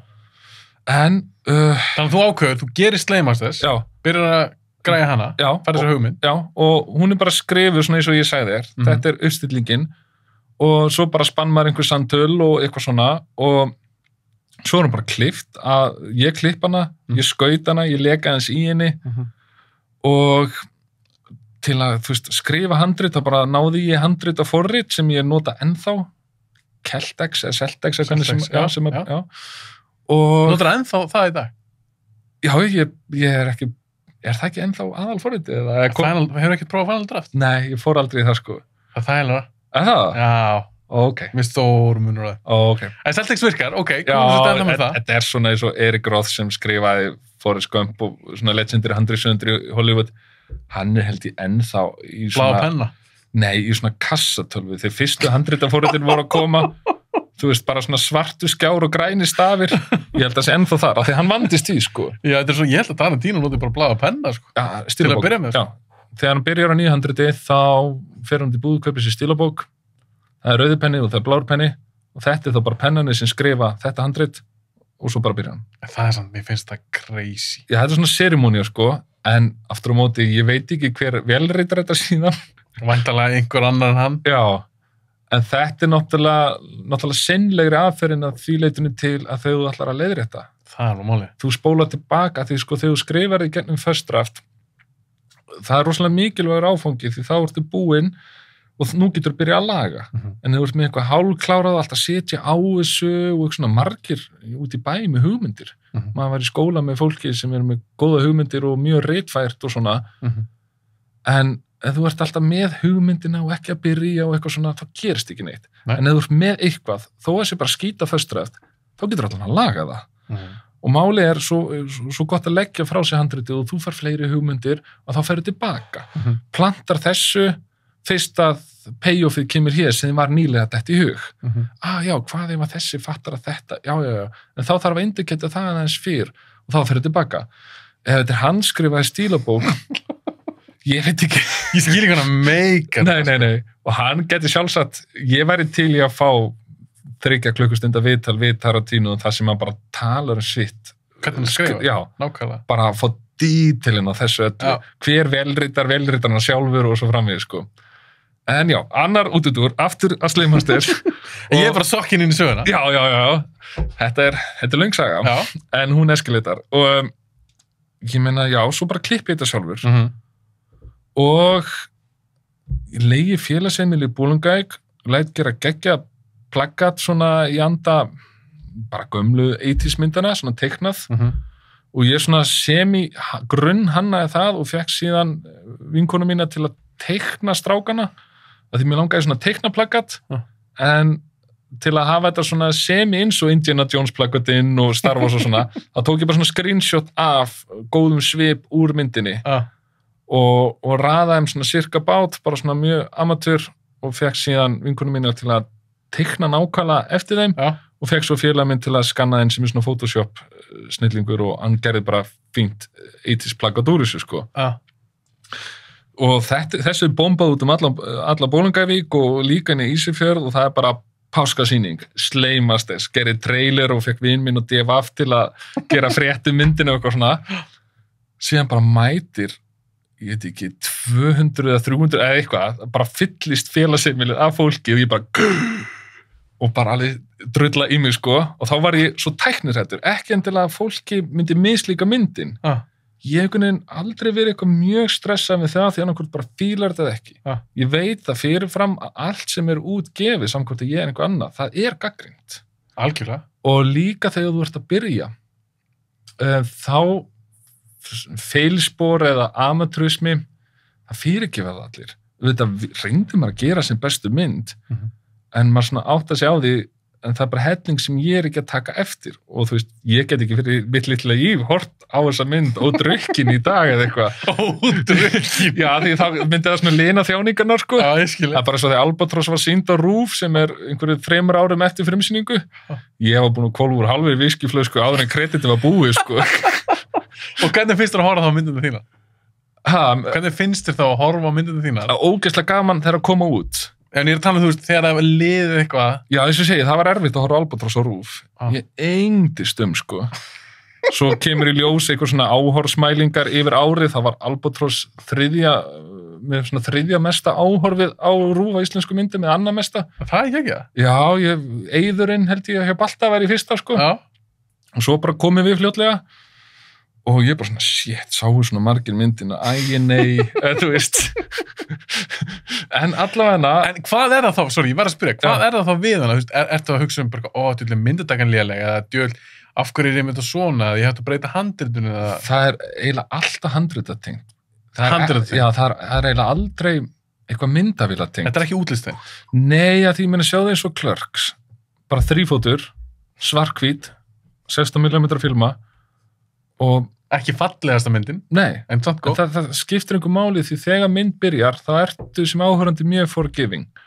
Þú veist, sestu niður með pop og kók eða þú ert heima í sófanínu með eitthvað og það sem myndin presenterar í byrjun, þú bara venst því og svo bara flýtur með sögunni. Þannig að ég er ekkert að spá endalega í myndatöku þannig eða eitthvað svoleiðis. Það er bara einhver lína sem ég skrifa og hélt hún væri fyndin. Já, ég skil. Eða bara, ég var ekki nógu ákveðin með hljóðmixið hér, allt inni kemur tónlistin svo sterkt inn að maður bara svona, hvaða, þú veist, þetta er allt og dramatíst, en þá kannski fannst mann það cool í augnablikinu þegar var að vera að semja tónlistina, bara jújú, bara skrúum upp í þessu, bara meiri rafmagnskítar hér, eða eitthvað svona. En svo, þú veist, en ég er samt mjög ánægð með tónlistinni í myndinni og þú veist, og bránaði með myndina þannig að hún er bara nokkuð frambærileg. Að því hún er gerð af krökkum sem eru 20-something, ekki einu sinni búið með kvikmyndaskólann. Já, varst þú ekki útskrifaður? Nei. Já, ok. Þannig að nú er ég komin aðeins og langt, þannig að aftur að Slave Masters. Já, sorry, ég var að reel you in, ég bara ekki að ná því. Nei, þetta er... Að ég er bara svo svakið niður, minnst áhugavert. Já, það er gaman að fara svona bara tímalínu í þetta, sko. En þetta er allavega svona forsmekkuð að því sem koma skal. Ok, þannig að það voru 300 manns þarna á Slave Masters? Já, eða hvað sem félagsheimili tekur, kannski fóru það upp í 400, ég bara man ekki hvað félagsheimili tekur, en það er slatti, sko. Að það kom þér óvart? Já, bara fullur salur.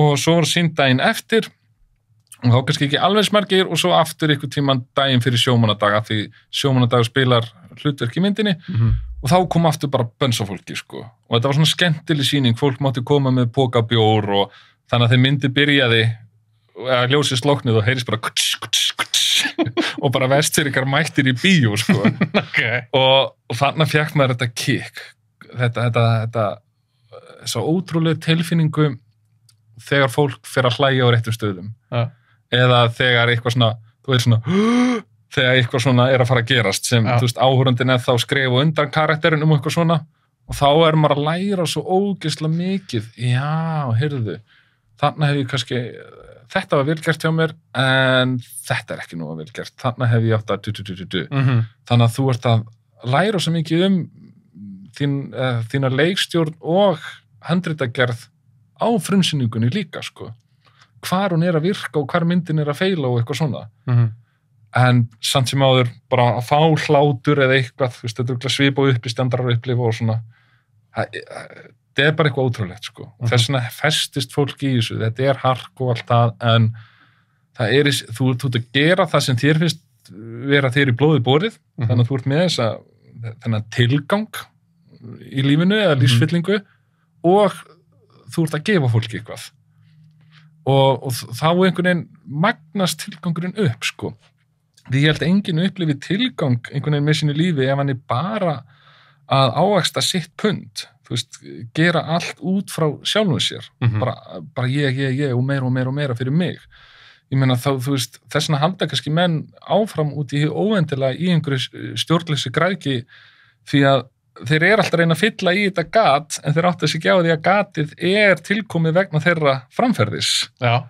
djúður samanlega og en aftur á móti þú ert að gera eitthvað, já sem þitt þing, sumir einhvern veginn finna sín á köllun í að vera til staðar fyrir aðra, eru þá kannski í kennarastarfi, umöðunarstarfi eða kennarar skiljuru, þú veist, maður tekur hattinn ofan fyrir þeim líka því að launin, þau eru alltaf að berjast fyrir sínu launum en þú veist, ég held að þau upplifi rosalega mikið tilgang í sínu starfi að sjá, þú veist, krakka verða betri í einhverju og einhver sem átti erfitt með eitthvað og þau ná að hjálpa honum og eitthvað svona Já.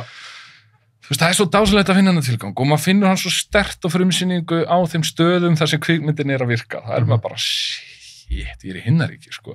Að því að bíómyndin var líka þín kirkja fyrir sko. Þannig að þú ert í bíósal þar sem þú elskaðir meir en allt í lífinu sem krakki en nú myndið þín á skjánum það rosaleg tilfinning þitt sköpunarverk já, en það samt ekki ég gerði þetta og ég merkir heldur bara þetta að gefa fólki eitthvað á þessu augnabliki, kannski horfir enginn á þess að mynda aftur en þetta augnablik núna það geðveikt sko já.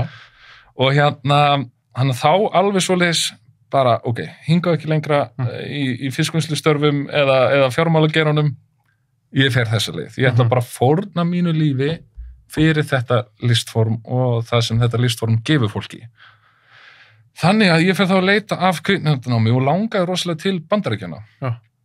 En það manni fjallist bara hendur að sjá hvað skólagjöldin voru há og ég meina, ég kunni alltaf að leita mér að íbúði Reykjavík, hvað þá einhvers staðar í Kaliforníu, sko. Þannig að það einhvern veginn svona, djöfullinn maður. Þannig að ég, einhvern veginn, það bara eru kvikmyndaskóli Íslands, þó að sé ekki bíanám, þá þetta allan að eitthvað. Þú veist, að því, þú kannski veist að kvikmyndaskóli Íslands eru 2 námsár. Það ekki þetta 3. ár sem gefið þér einhvers konar BA, þannig að, en ekki það ég voru höttunum eftir einhverju gráðu, ég bara taldi mig kannski þurfa meira nám, sko. En allavega, eina sem ég sá í svona möguleikan í stöðunni var þá bara að fara aftur til Reykjavíkur og fara í kvikmyndaskólan og sé ekki eftir því þar lendi ég mjög góðum árgang af krakkar sem bara mjög hæfileikaríkir á sviði kvikmyndatöku eða klippingu og eitthvað svona og skemmtilega leiklistanemar líka og svona og bara fljótlega á númer 2 vorið þá fæ ég hugmynd af mynd að því að ég var bara einhvern veginn meiki ekki að fara aftur heim og fara að vinna í fiski eða vinna við eitthvað annað en að skapa. Ég er búin að vera núna heilan vetur í kvikmyndagerðarnámi og mér langar bara að gera eitthvað með það. Já. Það er þetta bakka. Já, það er það sko og sérstaklega þegar leiðimanns hefði verið svona. Þannig að ég hugsa bara, ok, ég ætla að gera mynd í sumar. Ég veit ekki hvernig ég ætla að fara að því, en bara fuck it. Ég bara tek ákvörðun, ég ætla að gera það. Þannig að ég fer eitthvað að brainstorma og hugsaði bara, ok. Ef ég ætla að gera mynd í fullri lengd, og þetta er líka brjála, ætla sér að gera aðra mynd í fullri lengd, svona eitthvað á nefónu, sko. Já, ég algjörlega. Þess vegna ég er mjög forvitin að vita og spenntur að heyra þessu sögu. Já, af því að Sleimasteins er bara ég að gera allt og þá eru niðurstaðan mjög amatörleg af því það fyrir 0 krónur í verkið. Dýrasti parturinn var plakatið og pítsan sem ég pantaði fyrir strákana í daginn þegar við vorum að taka upp, sko. Það var Sleimasteins, sko. Jú, kannski búið til D8-diskinn, en fattar þau? Ég skil þig. Þetta var zero budget mynd. Já. En ég hugsaði, ok, Albatross, þú veist, það var ekki komið með hugmyndina Albatross, en ég hugsaði, þú veist, ef ég gerir mynd í sumar, ef ég fer vestur, þá get ég leyft krúuna gistafrítt. Og ég var aðeins búin að svona undirstinga árgangssystkini mín, værið þú til að koma með mér vestur í sumar að gera bíómynd? Þú veist, það er 3 vikur. Og það voru nokkri heitir, þannig svona, ok, ég veit að þeim, sko. Þannig ég hugsa, ok, ef ég fer með þau vestur, þá get ég leyft þeim að gistafrítt, þú veist, tróða þeim inn hér og þar. Voru það þá? Var það klippari eða kvikmyndatökumaður eða leikari? Tökumaður, ég svona hugsaði með mér að allir eiginlega aukaleikarar væru bara frá svæðinu. Þannig að þá þyrfti ég bara að taka með mér tökumann, hljóðmann og eitthvað svona basic crew, sko. Palli Smelt var sá cateringunni þeirri mynd, svo við nefnum hann aftur, sko. Palli? Já, og lekaði sig í myndinni líka, sko. Þannig að, þú veist, ég byrjaði á praktískum enda. Af því að ég setti mér þetta takmark, gera mynd, ok, ég er með enga pening, þannig að vestur, Bólungavík, gistafrítt, sem við kaupfélagið, fæ mat, þannig er ég strax komið með mjög lítinn kostnað.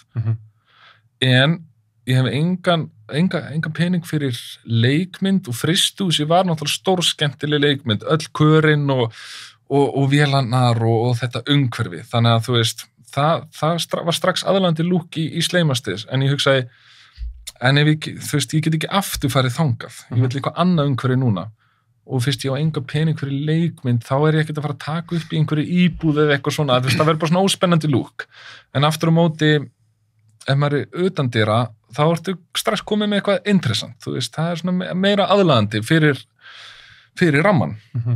Hún tala ekki umhverfi fyrir vestan, það sem við verðum með svona mikil fjöll og svolítið svona, já, dominerandi landslag. Þannig ég hugsa, ok, hann myndi gerist á öll úti, en hvar úti hérna á svæðinu? Og þá allt henni, já, inn í Syðridal er mjög flott, og hvað er inn í Syðridal? Það er golfvöllur, já, hún getur þá bara gerst á golfvöll, en ekki íþróttamynd. Heyrðu, gaurar eða vinir að vinna á golfvölli yfir sumarið. Þannig að svona sumarfílingsmynd, buddy komedía, einhvers konar, já, þú veist, þetta er gamanmynd, og þá svona, þú veist, þá er ég strax bara komin með svona bara algjöran grunn til að byggja hún á. Og svo bara, eins og maður gerir þegar maður feysar tóma blaðsíðu, þá kemur rosalega mikið allt sem er inni hérna í þínu brjósti, það kemur í gegnum pennan, sko. Þannig að ég þekkti það að eigin raun að vera eitthvað svona týndur í lífinu og eitthvað svona, og þá var það strax aðalkarakterinn. Nema ég hafði hann frá Reykjavík, það er að segja aðalkarakterinn hann á Tommi, og þá hafði ég frétt af einu pari sem hafði komið vestur, stelpa sem ég þekki, gaurinn elt hana vestur, og hann komið vinnu og allt á Ísafirði eða eitthvað, og svo bara hættir hún með hann. Þannig að hann einhvern veginn í algjöru nýju umhverfi. Býttu, það er alvöru saga? Já, það var alvöru saga, sko. Þannig, já, ég get nota það. Þannig að, ok, gaurinn eltir vestvíska kærastuna sína vestur yfir sumarið, hún skaffar honum vinnu, hann byrjar að vinna þar og þetta er ekkert eitthvað skemmtileg vinna þannig, því hann er ágætlega menntaður og er að hugsa framhaldsnám. En svo dempar hún. Og þá svona fer ferðalagi á stað. Og þá þarf maður að finna svona, ok, en af hverju fer hann geta bara Reykjavíkur? Þá þarf maður að finna ástæð til að svolítið svona festan hana niður. Að enga aðra vinna og fá, best að vinna slengur til að fá útborga fyrir þennan mánuð og eitthvað svona. Að því handritagerð, þú veist, hún er einhver svona innblástur, hún er alltaf praktík þú ert að gera indie, en svo það líka þetta tæknilega séð að sauma saman, þú veist, hvernig meikar þetta sens og þetta hefur maður séð, jável Hollywoodmyndir hans sund meikar ekki alveg sens Nei. þú veist, ég veit ekki, ég var að Quiet Place 2 í gær og maður bara svona, þetta fólk bara alltaf chill á þessari eigi allan tíman og skrimslinn ekki þar, eða Þá fullt að þessi fyrstu myndinu þá var ég meik ekki fyrstu myndinu. já, mér finnst þetta alveg, þú veist, þannig sé fína myndir, sko, en, allavega svo við fyrir En ég skil hvað við. Já, þannig að, þú veist, svona nálgast í þetta. Þannig að ég sá fram á rosalega lítinn kostnað að búa Albatross til og Varstu með ykkur svona kostnaðar áætlun? Hugsaðu með þér, ok, hún má kosta 500 skall. Já, ég man ekki eitthvað töluna, sko. En ég var búinn að semja við bankanum yfirdrátt, hann gæti farið upp í 2 milljónir og eitthvað svona. En þú ætlaði bara að gera þetta sjálfur? Já. Og þú veist, ég var búinn að tala við einn náunga að setja pening í myndina. Hann tæki þá svona fjárhagslega á þetta, því þú þarft að leigja allan einhverju tæki og þú þarft að borga bensín á bílana samnefndum mínu sem voru að koma frá Reykjavík og allt þetta. Þetta kostar alltaf einhvern pening? Það er nefnilega málið, þetta kostar alltaf einhverja 100 skalla, stundum yfir 1.000.000, stundum yfir, það er 3 Þannig að ég var búinn að tala við einn sem var alveg tilbúinn að setja einhvern pening í þetta og svo beilar hann stuttu eftir tökur og þá setja ég einn uppi með kostnaðinn. Já. Og ég var bara svona, wow, thanks a bunch. Eftir tökur? Já, þannig alla tökunar ég bara confident, undir budgeti og þú veist, og bara gengur þess að vel, sko. Og Pálmi Gess þá svona stærsta nafnið í myndinni. Já. Hann í myndinni vegna þess að hann bolvíkingur. Já, þekktur hann eitthvað eða? Já, bara málkunnur honum, sko. Þú veist, hann þekkt við hver foreldrar mínir eru og allt þetta, sko, lítið samfélag, hann. Þannig að ég talaði við hann og hann hafði orðið var við Sleimastis. Ég man þegar ég var að vinna í bankanum fyrir vestan. Kemur hann eitthvað inn í bankan, þú veist, sumari eftir ég var búin að frumsýna Sleimastis í félagsheimilinu.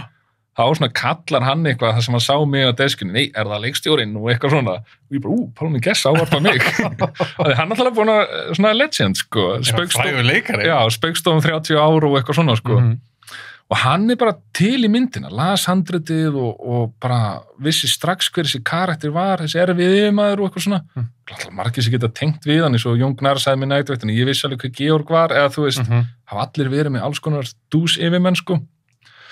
Þannig að Pálmi bara geim, hann hugsaði, ok, þá ég að koma með eitthvað svona smá, sko. En restin voru bara náttúrulega vinir mínir að leika. Einn úr kvikmyndaskólanum var að 3 minningunum.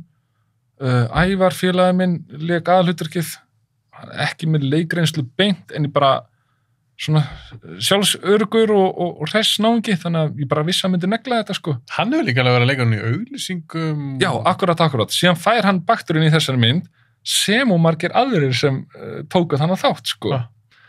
Þannig að já, svona bara kláruð við þessa mynd, hún bara meir og minna skotin á þessu golfvelli, söguþráðurinn. Sko, ég vissi náttúrulega ekkert hvað geti gerst á golfvelli hjá golfvalla starfsmönnum. Að þetta ekki golfspilara, þetta ekki íþróttamynd. Nei.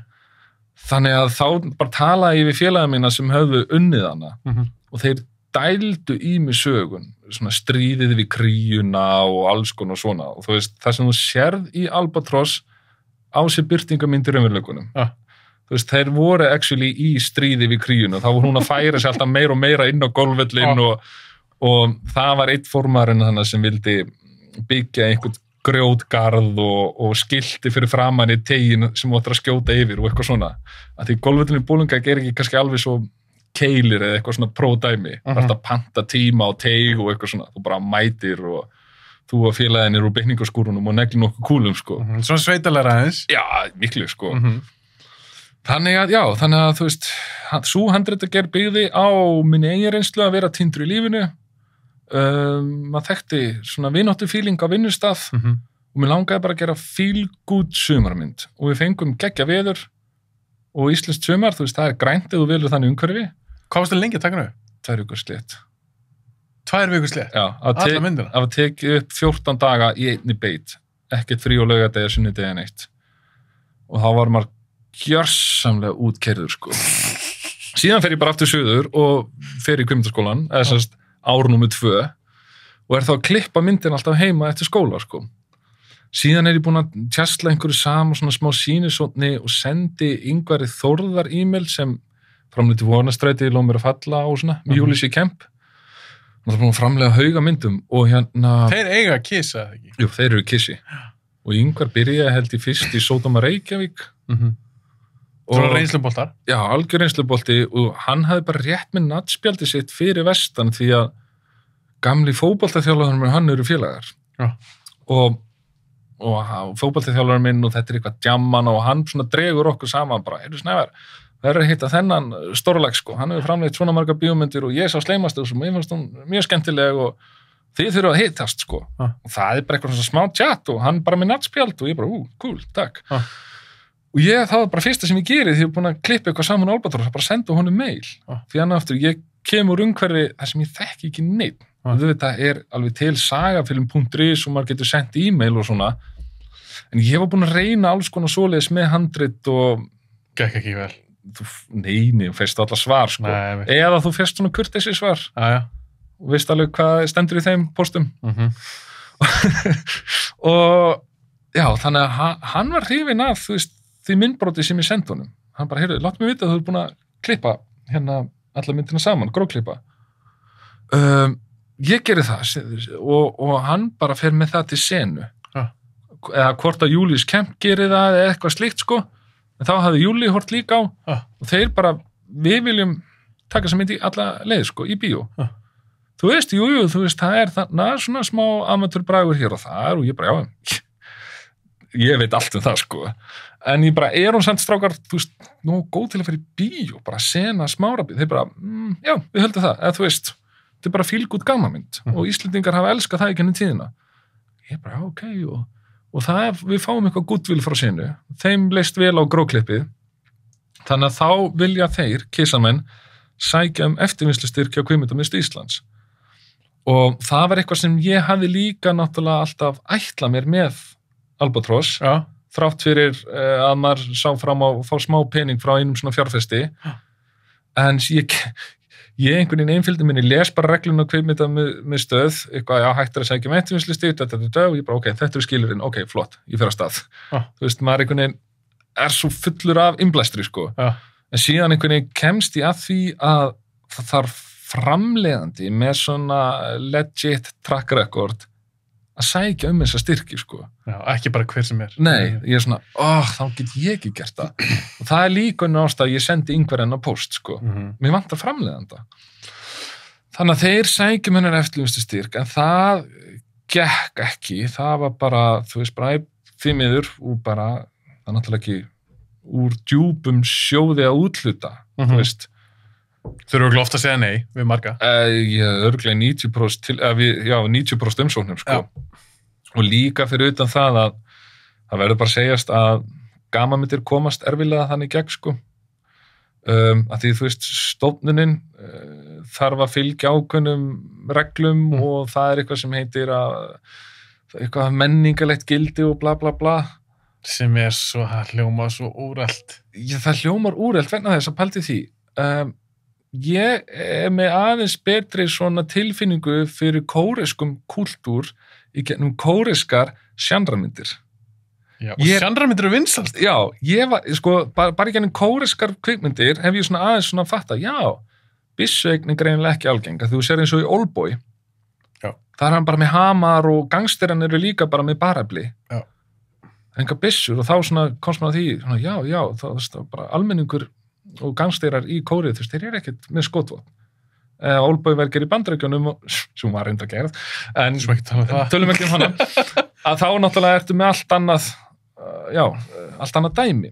Já. Þannig að bíómyndin er alveg gluggi inn í menningarsamfélög, eða bara önnur samfélög. Já, þó þessi ekki bara pjúra drafamynd. Þó þessi ekki einmitt þú veist, einhvern að bregða búi eða einhvern sem starfar við þetta eða hitt.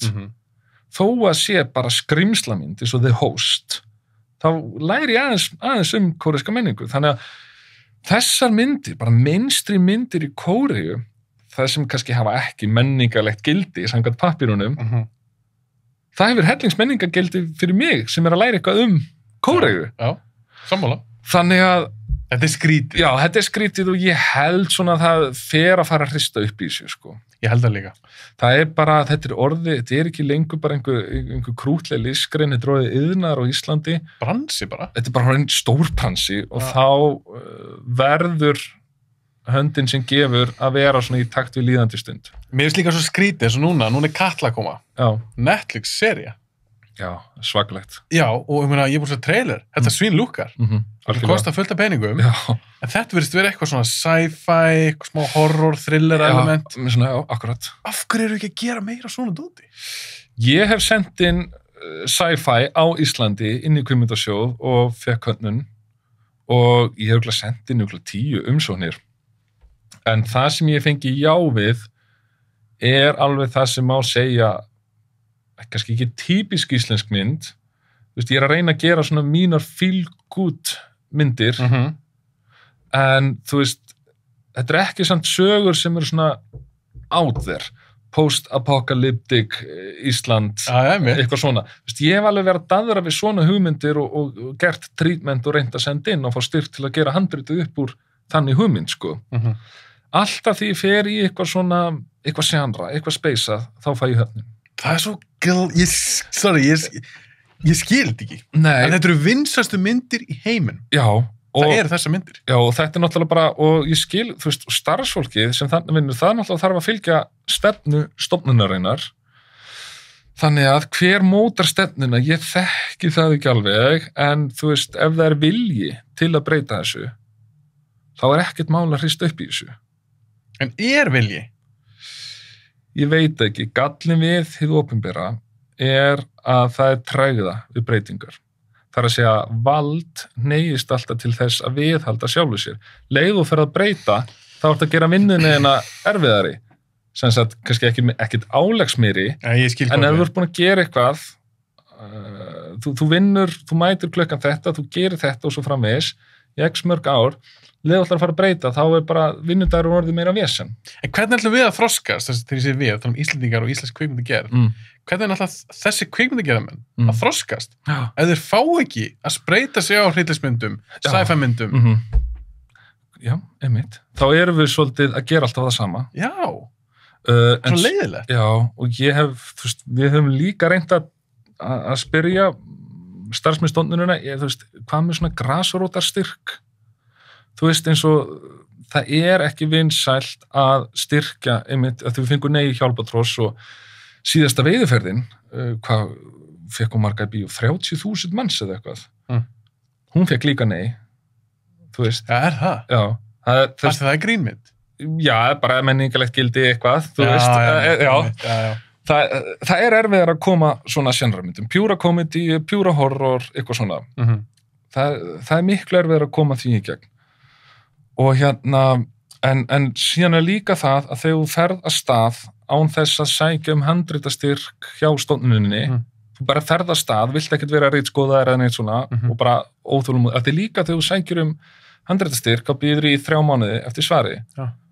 Og þá færðu styrk, ef þú fær já, þá færðu styrk til að skrifa þá lengra trítmynd upp úr litla trítmyndinu. Já. Sendi fyrst inn svona 6 blaðsíður og svo kannski 15 blaðsíður og alltaf við 3 mánuðir í bið. Þannig að bara það að fá gó á handritið minnstakosti ár. Yfirleitt fá menn nei ykkur starf þarna og þá eru punktar frá ráðgjafanum. Og það getur verið, þú veist, maður á 70-aldri að dæma mynd sem fyrir úlinga. Ég ekki að tjóka. Nei, þetta svo, mér finnst það svo skrítið. Þú veist, ég vil alveg fá að sjá einhvern 30 ráðinn þannig inn, bara sem búin að læra bókmyndafræði. Og svo kannski maður sem puttan á púl. Já, bara einhver úr kvikmyndafræði í Háskóla Íslands, eða búin að læra, þú veist, með einhvers konar gráði í þessu, fyrst að við komandi ekki að starfa við kvikmyndagerð. Þannig að hann þarf að hafa eitthvað touch fyrir sagnagerð eða frásagnarhefð og svo framvegis, en líka náttúrulega brennandi áhuga á kvikmyndum, að því við, þú veist, stærsti markhópi kvikmyndahúsina ungt fólk. Þá verða gatekeepernir líka að vera ungir.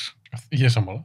Ef þú bara með 60 plus idol dominant, þá Það breytist það ekki. Nei, auðvitað alveg verið að hleypa gangstermyndum og svona inn, en yfirleitt það, þú veist, þá eru svona menn svolítið svona búnir að sanna sig, þú veist, það er svona stærri leikstjórar og svona, sko. Eða, þú veist, ég hafa búin að gera stuttmynd sem gerði vel, en eru samt búin að bíða í 4 ár eftir gói á handritið, sko.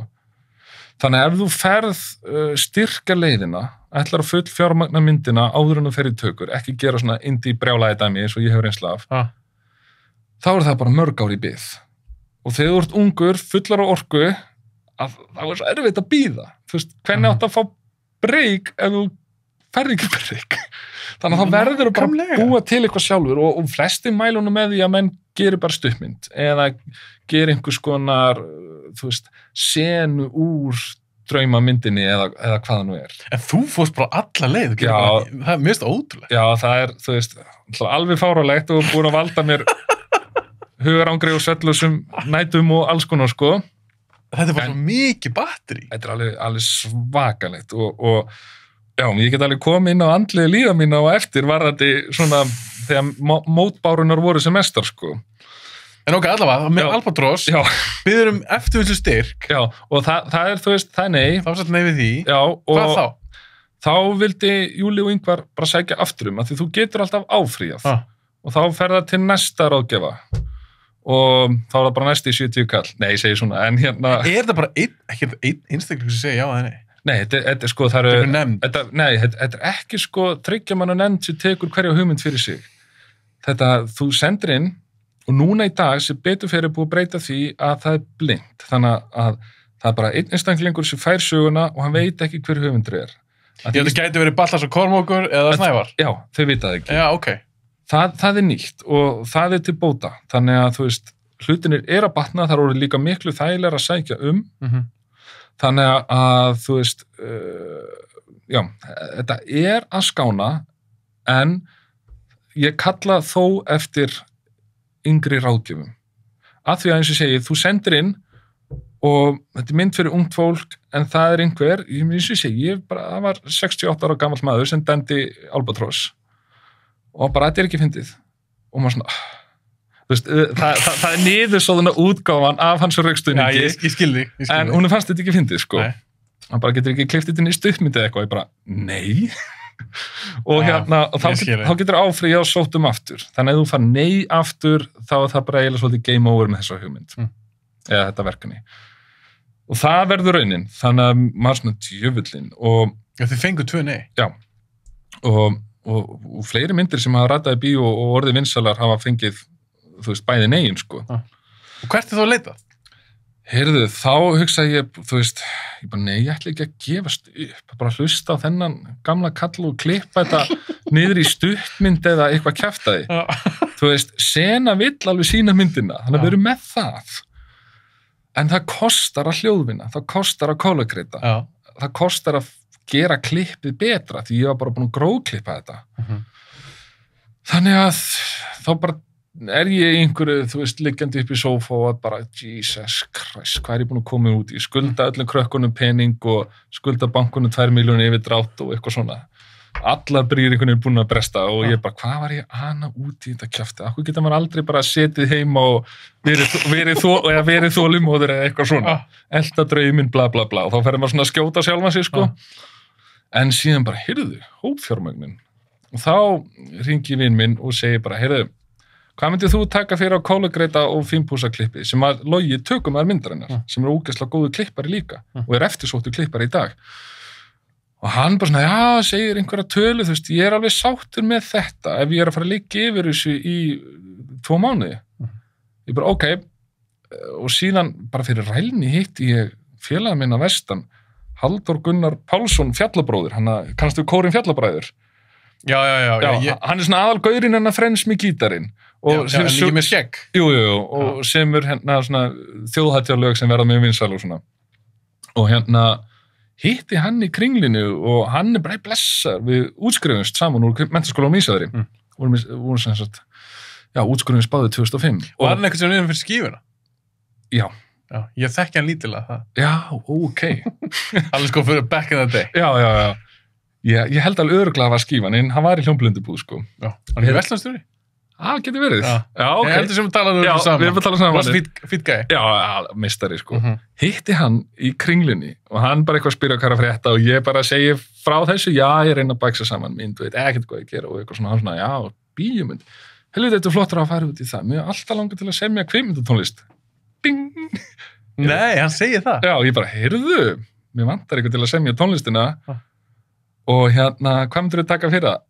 Já, það er nú það, ég hef nú aldrei gert áður og fyrst þetta er þú og ég er að prófa til fyrst, það er því bara eitthvað lítið og hann situr á þessu og svo bara töluðu saman daginn eftir og hann svona, kannski þessi tala eða eitthvað svona, en ef það tekst ekki að sanna fyrir því, þá getur alveg verið minna, við bara gerum þetta, bara svona, hann er svona nettur gaur, sko, þannig að þá var ég bara komið með svona verðmiða, hvað kostar að fína sér að. Eitthvað svona viðmið? Já, þannig að síðan segi ég Guðgeir, framleiðanda minn, sem sagt ekki Ingvar og Júla, heldur bara strákinn sem fór með mér út í þetta ævintýri, sem bara svona hélt utan budgetið og þreif upp skítin eftir fólk eða var eitthvað að klúðra einhverju og eitthvað svona. Hann var bara, þú veist, bara pródúser, reddari, allt. Já.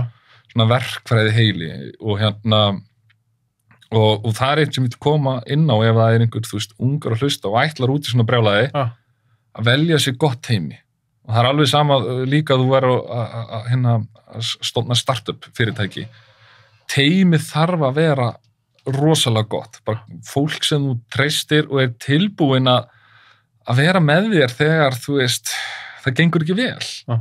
Sem bara stekkur ekki frá borði og við séum að byrja að naga í þig, þú skuldar með pening eða eitthvað. Bara menn sem eru all in.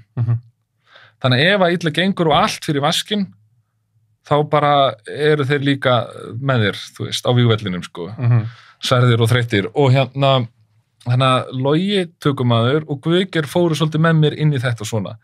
Því ef að handritaleikstjórn er pro bono, framleiðsla og tökumaður, og svo reyndist Logi líka að vera klippari síðar, að þá kemstu mjög langt, sko. Að því, já, þá einhvern veginn, þú veist, þetta er svo dýrir póstar líka, sko. Og þessi menn geta gert svo mikið. Tökumaður, framleiðandi, handritaleikstjórn. En allavega, þá segi ég bara við Guðgeir, heyrðu, ég er komið vermið á hvað kostar að klára þessa mynd. Lærðu allt crowdfunding því við ætlum að crowdfunda myndina. Af því að, þú veist, hann er svona verkfæri heili og þá, þú veist, ef hann fær eitthvað svona verkefni, þá bara krönsar hann það. Svo bara, eftir viku eða eitthvað, heyrðu, svona gerum við þetta. Við gerðum það, óskum eftir 3 milljónum og náðu því. Þá fór það bara í músík, hljóðvinnslu, já, svo Skúli hljóðmaður. Hann er þekktur hljóðmaður í bransunum, svona gaurinn á bómunni og mixar og svona, sko. Þannig að þessi menn voru ráðnir, þeir fengu borgað sér pening, Sena fekk myndina, sýnd, 5.000 manns í bíó, seldum hann á RÚV á 4-5 milljónir, allir fengu greitt, ég fekk smá pening og bara búm. Þannig að þetta gekk, en brekkan var svakaleg, sko. Og þú veist, einhverjir kannast við það að hérna verða smá svona, ekki þunglindir, en svolítið niður fyrir í þingunni á sunnudögum, bara almennt, að skulda fólki pening og vera með ókláraða mynd og þunnur, þá ferði bara langt niður, sko. Þannig að þetta var mjög erfiður tími, sko. En þú gafst samt ekki upp? Nei, bara eins og Churchill sagði, if you're going through hell, keep going. Það er einu sem þú getur gert, það er bara að fara fram úr mótnana og feysa þetta. En það er samt hægar sagt en gert. Get ég ímyndum mér? Já, og hefði ég verið aðeins, ég veit ekki, hefði mér verið strítt í æsku eða eitthvað, þú veist, ég veit það ekki, aðeins minna sterkur, svona hefði grunn sjálfsöryggi verið aðeins minna, þá hefði ég brotnað, sko.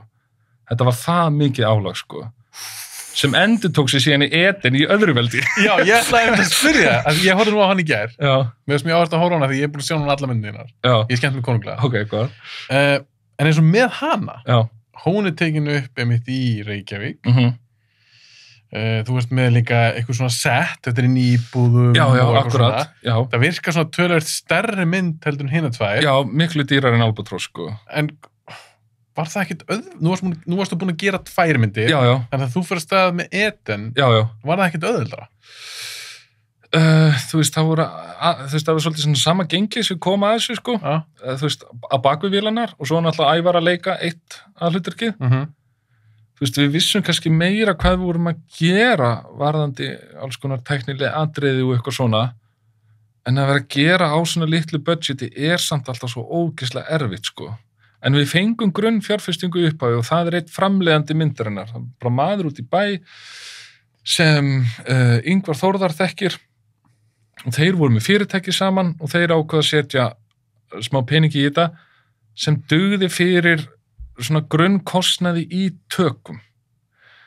Síðan annað sem var bara algjör lyftistöng fyrir okkur að það var að Varði sem á kukl.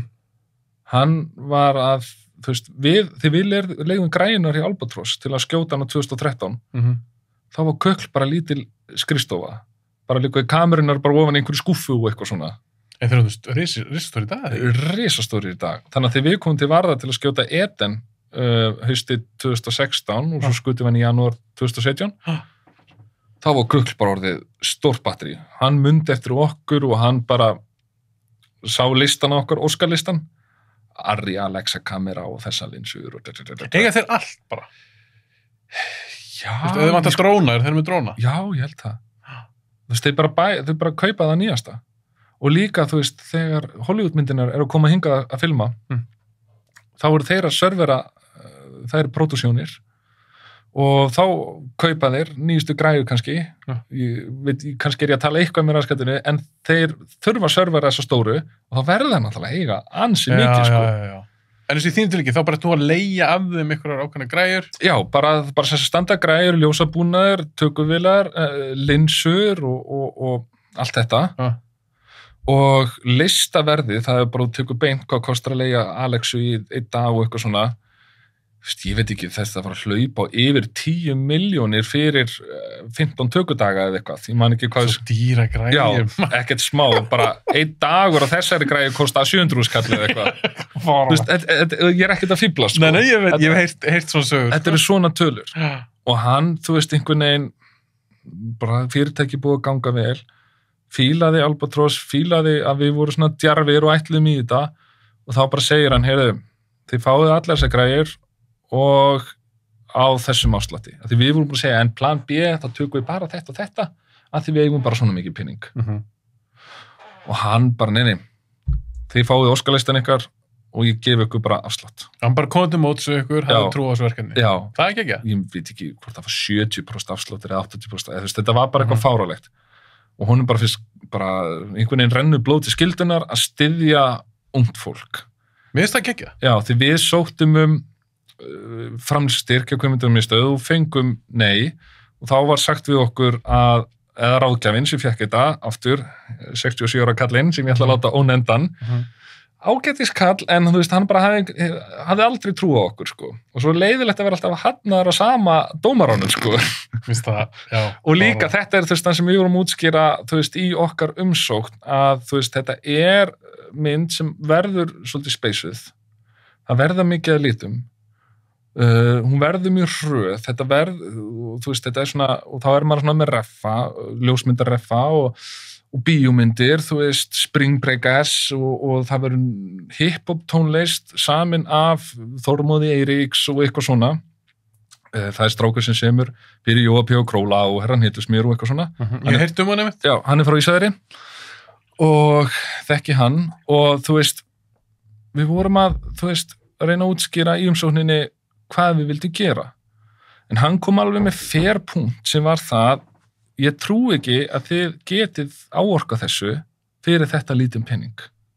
Já, ég skil. Já, hann setti nú ekki mikið út á handriti per se, en aftur á móti, þú veist, en auðvitað var þetta kannski ekkert alveg að blífa fyrir hann. Svona ungdómsmynd sem einhvern veginn keyrð áfram eins og tónlistamyndband og eitthvað svona, sko. Þannig að við fengum höfnun, en þá vorum við með þetta plan B að Ingvar Þórðar og fyrirtækið hans, þú veist þá, hann náttúrulega með nokkur fyrirtæki í gangi, hvort það var Kisi og hitt fyrirtækið hans, eða Kisi setti ekki pening, hitt fyrirtækið setti pening, en Kisi samt með einhvern veginn. Svona þeir þekkja svo marga og tói spotta og svona.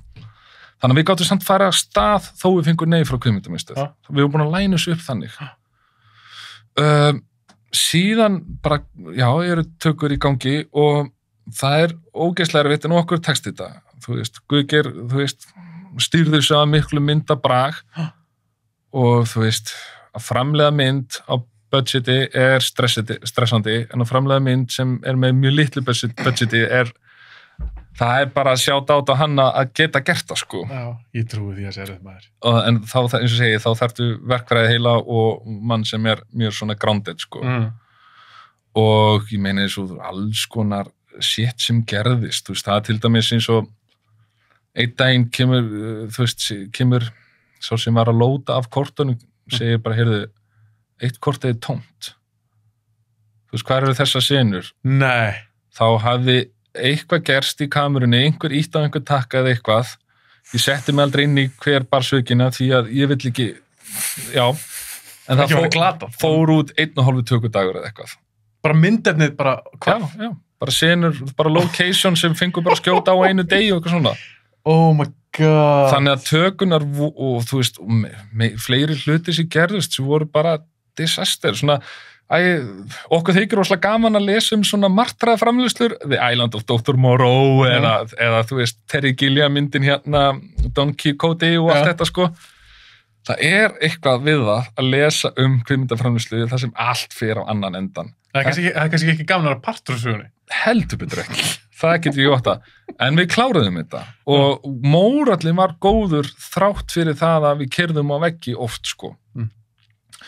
Síðan tekum við bara mjög erfitt tímabil þar sem við erum að reyna að fjármagna eftirvinnsluna, borga fólki pening, þú veist, það var alveg búin að semja þú veist, þannig að við getum ekki borga strax en vonandi getum við hér og eitthvað svona. Algjörlega. En raunveruleikin sá að fólk alltaf desperate í pening og sérstaklega er búin að segja við þau einhverju tölu og ég bara skilði það og tók náttúrulega allt á mig að hafa ekki kannski skipulagt þetta betur eða eitthvað. Já. Þannig að það var rosalega erfitt aftur að skulda fólki pening og fólk svona, heyrðu, já, ég veit ekki hvernig ég að borga reikningan mánamótum og bara, shit, elsku kallið mín, já, heyrðu, ég reyna að finna einhverja leið og þetta auðvitað hundleðilegt maður. Rosalega erfitt en sem betur fyrir maður svona, þekkir gott fólk og það var, þú veist, 1.000.000 frá þessari frængu og þessi kona á Ísafirði setti 500.000 og svo þekkti ég eina konu sem hérna hafði lært framleiðslu í kvikmyndaskólanum á sama tíma og ég. Nú kona sem einhvern veginn bara skellti sér í nám þrátt verið að vera komin alveg vel við 50. Ja. Og hún svona einhvern veginn, börnin flögin úr hreiðrinu og þú veist, áttalega einhvern pening þannig að hún setti X upphæð og eitthvað svona. Þannig að það hélt okkur á floti í einhver tíma, sko. Og svo sækjum við eftir þessi styrk og umsóknin okkar afhent sama manni og neita okkar í FAV, en hann var hrifinn síðan útkominni, sko. Fengstu já þar? Þá fengum við já. Og hann bara svona, já, aldrei hefði ég trúa af þessum krökkum tækist þetta. En niðurstan bara prýðileg og þetta greinilega hópur sem komin til að vera. Og við bara svona, yes, og síðan var alltaf svona back and forth í marga vikur, sko, já, heyrðu, svo þurfum við að skilja inn þessu pappir líka, bara, nú, byrju, af hverju, já, bara fórhansandri, já, heyrðu, svo þurfum við að skilja inn þessu pappir og eitthvað svona. Þetta gengur á, við fáum já í desember, síðan þetta back and forth gengur allan veturinn og svo í júní sumarið kemur póstur því miður ekki þetta verða styrkafhendingu. Og við bara búið að halda okkur volgum allan enna tíma og við bara... En þetta var ekki búið að segja já? Jú, en ráðgjafinn segi já. Forstöðmaður hefur síðan alltaf fæna landsverð, ef peningur í búin þá bara, ups. Já, þú meina það? Já. Shit, þannig þið lendi í því? Já, þannig að hálft ár í því að, þú veist, vera að uppfylla einhverja svona auka kröfur sem, þú veist, ekki standard í umsókn, alltaf að byrja með eitthvað svona meira og meira. Svona náttúrulega svo, það væri eitthvað tortryggjarlegt við okkur, en ég meina, við vorum með allt upp á borðum. En síðan bara eitthvað, ég veit ekki hvort við kláruðu peningi, við fengum aldrei almennilega útskýringar á þessu. Því að þetta var reynt að malda í móin og útskýra, þú veist, rökstyðja þetta nei sem kemur síðan eftir dúk og disk en rökstuðningur var bara úfyllingandi, við gátum hrakið hann og þú veist bent á stjórnsýslulagabrot í svona málsmeðferð og eitthvað svona. Þannig alveg saman hvað henni gerðist, endir var alltaf þannig að fengum ekki peningin. En hvað gerir þið þá? Já, það var þá bara annað tauga að falla nánast, skilur við. Þetta ég bara svona uppgefin bara ímynda mér þetta.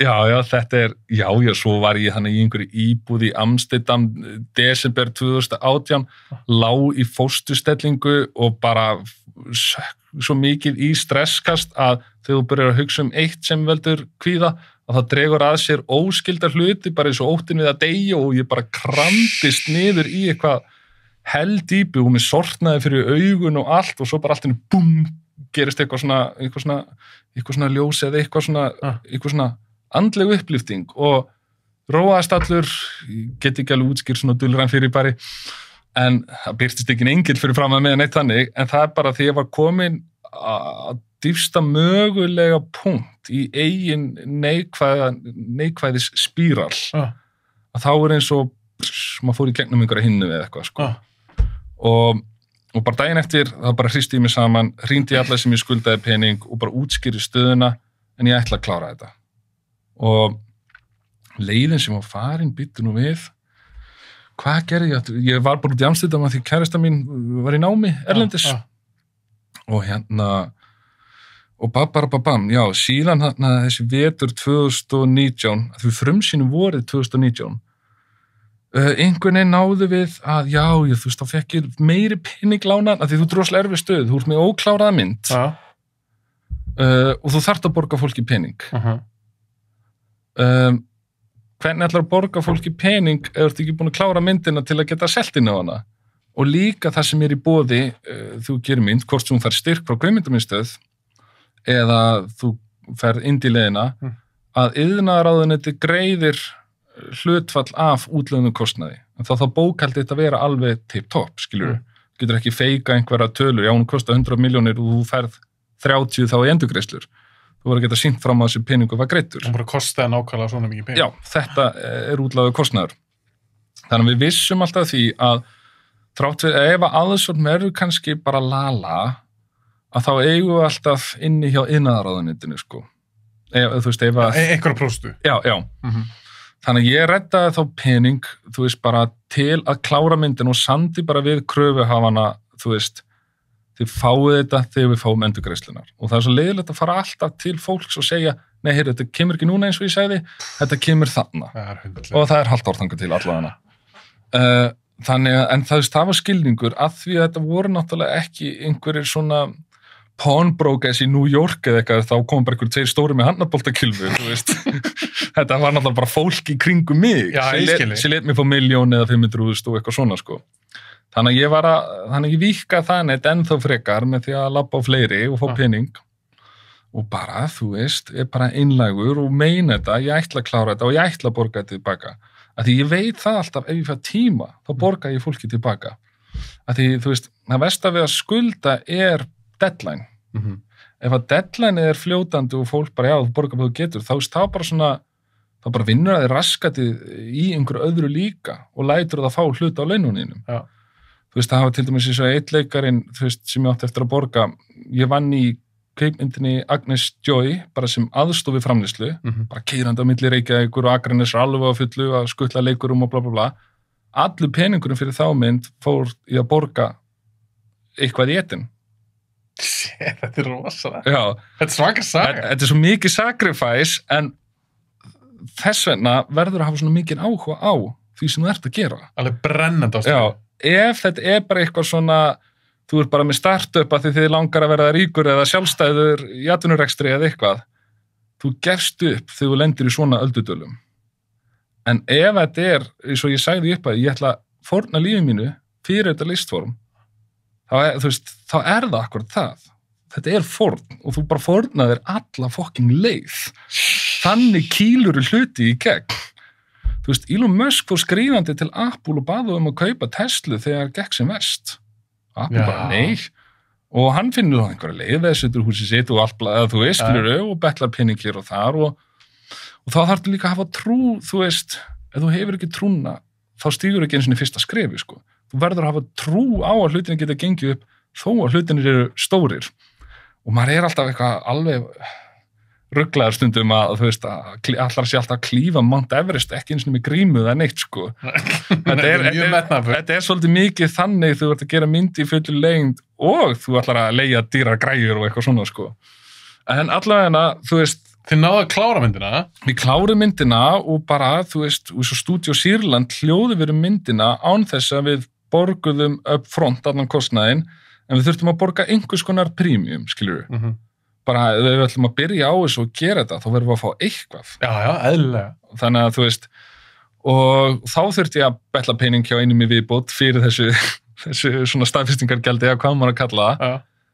En þú veist, myndin kláruð og þá ég sko gjörsamlega búinn á líkam og sál, sko. Af því, þú veist, ég hef unnið erfiðisvinnu. Já. Líkamlega, en þá ertu bara með peltorinn á hausnum og hlusta á Rás 2 og eitthvað svona. En þegar hugurðin að kremja þig, sko, að því að ef maður verið siðlaus, þá verið ekkert mál að skulda fólki pening. Þá hleypur bara í burtu eða setur félagið í gjaldþrot eða eitthvað svona. Já, fyrir að vera skýt sama. Já, en þegar, þú veist, þegar þú virkilega vilt að fólk fari vel út úr viðskiptum við þig, að minnstu kosti ekki fari illa, þá verður þau stressaðar, skilur við. En eins og segi, þú veist, maður bara einhvern veginn veður áfram, einhver vestfisk segla í manni eða eitthvað, en síðan, þú veist, á þessum tíma þegar við erum að eftirvinna Eden og þá veikjast 2 mjög góðir vinir mínir af krabbameini. Ekki að bætandi maður? Nei, og þú veist, og það kannski hékk ekki mikið yfir mér því þetta eru svona nettir karakterar og vilja ekkert láta vorkenna sér, en þetta er svona tætt vinahópur að vestan. Búin að þekkja þá bara, þú veist, þannig í 20 ára eða eitthvað, sko. Þú veist, þetta er bara svona, ég ástæðan fyrir að minnast á þetta, þetta er bara svona til að útskýra hvað getur stundum hlaðist á áhyggjuna, sko. Já. Þegar við erum bara að loka klippinu á Eden og fara að bruna með fælin upp í bíó, að þá hringir síminn og það eitt félag mín, bara hvað hann hringir mér núna? Hann að láta mig vita það að annar félag okkar ekki að fara að vakna upp úr svæðingunni og þá að taka nú sambandi þann daginn. Og ég bara að líðunasti yfir mig, sko, ég bara, kem aftur inn í hljóðstúdíó og hérna náunginn hjá Studio Sýrland hann að mixa, erum við bara góðir? Þú veist, það var bara síðustu sekundin í myndinni, bara hérna feita tónlistin út og kreditið komið. Og ég bara, já, röpum þessu upp í bíó, keyrir upp í Smára bíó og svo þegar, þú veist, og þar eru við með, þú veist, sýningarkallinum í Smára bíó og hvort að Konstantín var ekki hana líka, hérna sem er svona yfir bíósviðinu hjá sinu og svo bara finn ég síma minn hringja á fullu þegar myndin er svona að klárast og þá vissi ég alveg hvað það síntal þýddi. Og svo bara kveikna ljósinn og senumenn bara ánægir, heyrðu, það er bara skotgekk, þetta ekki ánægir? Jú, þetta er bara flott. Og labba bara í slow motion út á dofin og svo kíkja síman 12 mínútur kól, þú veist, á við vinum með dáin. Ég samar ekki stinnina, maður. Já, takk fyrir það, en síðan bara fór maður í engin viðtöl, þú veist, maður gæti ekkert farið í promo eða neitt þannig, eða þú veist, þá búin að læna manni upp í þetta ekki að FM eða X-inu og eitthvað svona, og það sem framleiðendur gera náttúrulega, þeir pota þér á alls konar miðla, svo getur talað um myndina og kindana, og ég bara treysti mér ekki í neitt svoleiðis annað, þú veist. Eðlilega, maður. Og svo frumsýningu þá bara, maður klæddi sig upp í jakkafutt og reyndi að gleðjast, en þú veist, maður skutlaði sig nokkrum sterkum viskiglösum og setti brosið og mætti á sýningu, sko. Og sýningin gekk alveg, held ég bara fínt, sko, en þú veist, maður er bara annars hugar, þannig að, þú veist, ég gat alveg gleymt mér smá, þegar menn voru að hlæja á vissu stöðum, því það er húmor í Eden, þó að þetta er svona mín tilraun til að gera Spring Breakers / True Romance / tónlistarvídeó. Mér langaði myndin í keyrðsvoldir í montas og svona. Og þannig að ég vissi það, og líka allt þetta speysaði með börnin og svo hvítu kúluna og allt þetta. Þannig að ég vissi það alltaf að það eru margir bara svona, hvað var málið með þennan endir eða hvað þýtti þetta og hvað þýtti þetta? Já, hvað þýtti þetta? Nákvæmlega og en allavega, ég fann alveg, þú veist, fyrir ánægju í, þú veist, eftir hófinu, eftir myndina hjá sumir voru svona fyrir miklu umblæstri, wow, þú veist, gerður þetta bara sjálfur með þínum félögum og þú veist, og hvað kostaði þetta og þú veist, mér finnst þetta geggjum mynd og aðrir voru svona, já, var fín en ég skildi ekkert í þessum endur og það skemmdi eitthvað fyrir mér og ég bara, þú veist, allt í lagi og eitthvað svona, en ég var samt alltaf að hugsa félaga minn, sko síðan bara, þú veist jú, ég held ég fyrir eitt podcast hann einhverjum viku síðar eitthvað svona þá var ég svona aðeins búin að jafna mig og eitthvað svona en síðan náttúrulega bara jarða fyrir næsta leiti sko og það var rosa stór dagur þar sem þú veist, kærastan hans eiginkonan, þú veist, átti litla stelpu og hún talar við okkur félagana og segir við okkur að Kolbeinn hefði aldrei viljað vera fluttur vestur jarða, þú veist, frá Ísafirði fluttur vestur í einhverjum flutningabíl. Þannig að viljið þið á ykkar vinahópsbíl, áttu svona saman félagarnir svona L300 Mitsubishi og eigumenn, viljið þið keyra kistuna vestur? Og við svona, má það? Megum við bara vera að rúnda með lík? Svona, já, það má flytjina skils með hvernig sem og það var þá bara næsta dagskrá. Við keyrðum félag okkar vestur, bara svona bílalesta félögum skuttlunum, sko. Samt eitthvað svona fallið við það? Ótrúlega fallið og það var heiðskýrt allan annan dag og við stoppum hér og þar og grilluðum og stukkum í sjóinn og talstöðar í öllum bílum þannig að það verið að grínast í talstöðanar og svona og bara svona ferðalag í hans anda því hann var svona mjög skemmtilegur og litríkur karakter sem batt allan vinahópinn saman. Það er svona hans höfundaverk, þessi vinahópur að taka þennan með, þú veist, þessi svona feimin og hún vantar félagskap, hann tekinn inn og svo þessi jockinn og eitthvað svona, þú veist, svona hans ástæða þessi vinahópur lifði langt fram yfir menntaskóla og þjappast enn meira saman eftir þetta. Það er ekki maður. Já, þannig að þú veist, einhvern veginn kemur, já, hann fellur frá 20 fyrir frumsýningu, sko. Þannig að ekki bætti það á, sko, þessar þjáningar sem hafi lifað, sko, í pródusjóninni, sko. Mikið lagt á þau á þessum tíma? Já, eða svona, ég meina, kvikmyndagerðin self-imposed, þú veist að ég sem legg þetta á mig, þannig að þess vegna kvartaði ég ekki. Nei, ég meina álag er samt álag. Álag er álag, þannig að þú veist, já. Síðan sumarið, þá deyr hinvinur okkar í hópnum, sko, bara í júní og myndinu frumsýnd í júlí segjum. Og þetta var alveg svakalegt sumar, bara erfidrykkjur, jarðafarir og ungi menn, þú veist, fæddir 85 og 4, þú veist, alveg svakalegt sumar, sko. Og þannig erum við ekki konni með, og svo ég fyrir aftur í framlýsluna, svo þetta sé ekki svona tala tilfinningar podcast. Nei, mér finnst það alveg gáðin, þetta podcasti mitt er svolítið svona blanda af ýmsu líka, bara á lífið, ég menna. Já, akkurat. Þetta bara snerti þig og þess að framleiðslu og allt þetta, ég meina, veist ekki að þið tala ef þú vilt tala það. Já, ok. Ég hef aldrei talað þetta svona, sko. Mér finnst það bara áverð, ég þakka fyrir að vilja deila þessu með mér og hlustendum. Já, takk. Svona, eins og þú sagðir við mig þegar ég mætti hérna inn í stúdíói, að stundum bara, við vitum ekkert hvert þetta fer og það kemur bara eitthvað. Ég veit aldrei hvert spjallið fer. Já, ok. Þannig að mér finnst þetta bara frábært. Ok, þá er ekkert að skemma fyrir þér. Nei, alls ekki.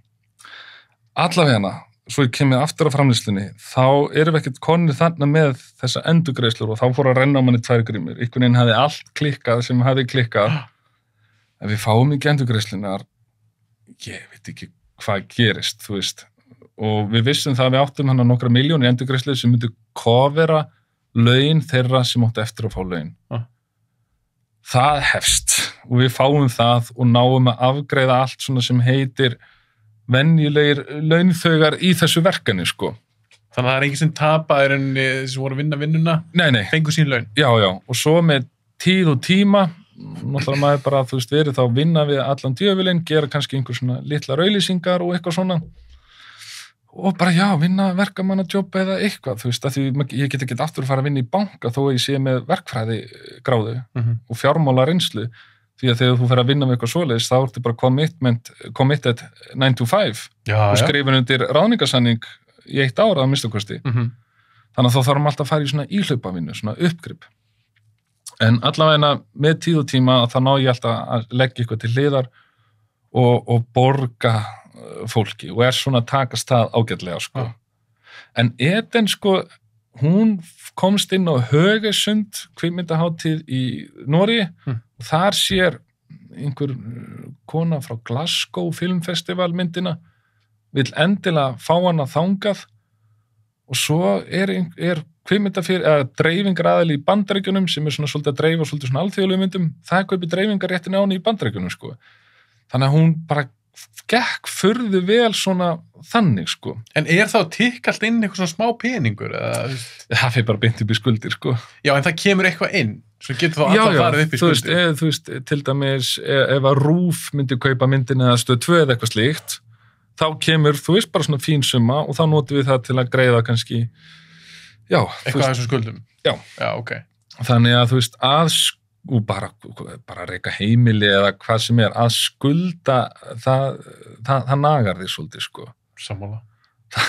Það þekki held ég það mjög margir, sko, og komin í mikinn yfirdrátt úðhurt í námi og þú svona, shit, ég búið með yfirdráttin eða eitthvað svona, sko. Já.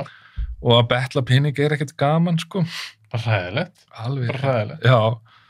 En þegar þú færð þá þessar fréttir bara hvað, við erum tilbúin að kaupa eitthvað sýningarrétt eða eitthvað, já. Það hlýtur það alltaf að gleðja þig, eitthvað svona smá allavega, bara frábært. Algjörlega, og eins og til dæmis á Glasgow filmfestival, ég vissi ekkert hvort þetta væri bara kannski svona krútleg hátíð eins og Riff, þú veist, einhver lítill salur í háskólabíó eða eitthvað svona, sko, eða hvort þetta væri eitthvað stærra, og svo þegar kemur hann út, þá þetta bara hörku hátíð, sko, hún svona yfirtekur bæinn, Glasgow, þú veist, stór borg og náunginn sem átt að sjá okkar sýningu, sem sagt Q&A, hann segir við okkur sína, heyrðu, já, þið Eden krakkanum, djöld hafði gaman þessari mynd, þetta Eden og Héraðið eftir Grímur Hákonarson, það eru myndinar sem svona sannförðu okkur að hafa íslenskt þema í ár.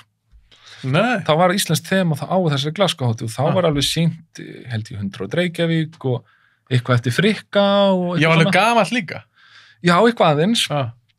Og svo, þú veist, náttúrulega búið að vera það ár, þetta 2019, þá kom náttúrulega út hellingamyndum Agnes Joy, Hvítu dagur, Títnett Héraðið, Eden. Þannig að það var alveg úr miklu að móða fyrir Glasgow-prógramarana að hafa svona íslenskt þema. En svo sem myndist þú nefndir, já. Agnes Joy og Hvítu dagur, Héraðið, þetta indie-myndir? Nei. Ert þú ekki keppa við svolítið svona... Jú, þá ég sem sagt, þetta allt myndir með fullblón styrk á Íslandi, sem sagt, þessar, ég veit ekki, 100 milljónir frá kvikmyndamiðstöð, en líka með evrópska styrki. Þannig að útlæðu kostnaður við þessa myndir þú veist, aldrei undir 150 milljónum og fyrir vel í 200 og eitthvað. En ég gera eitthvað fyrir kling, sko. Þannig að mér, þú veist, já, ég klappaði alveg sjálfur mér smá á bakið að standa, þú veist, allan að jafnfætist þeim á þessari hátíð og að Eden var svo mynd sem sannfærði þau að hafa íslenskt þema að því hún setti svona fjölbreytileika í flóruna. Já, einmitt, svona öðruvísi mynd. Já, og allt ólíka myndir, þú veist, Héraðið, konur sem kúabóndi, Agnes Joy, þú veist, svona smábæjar melodrama, mæðgur sem eru þannig að taka við sama mannin eða fara að sofa hjá honum, Hvítu dagur, svona djúp artimynd, skotin á filmu og allt saman, sko, þannig að það var fjölbreytni í þessu, sko, og bara þannig hittir maður bara, nei, Bjössi hljóðmar, hvað, hérna, þú ert hérna, og bara, já, ég hérna með svona panel að kenna fólki eitthvað hljóðmar, nei, ég man ekki hvað hann sagði og hitti Ingvar Eðan og hann, nei, Snævar blessaður og þú veist, þannig Íslendingar ykkur staðar hann út í Stórborg og hitta hvern annan svona óvænt, það ógeðslega gaman, sko. Það skemmtileg stemming hana. Já, þetta var mín fyrsta kvikmyndahátíð svona, því ég komst ekki til Noregs, þar sem Glasgow-liðið hafði séð myndina.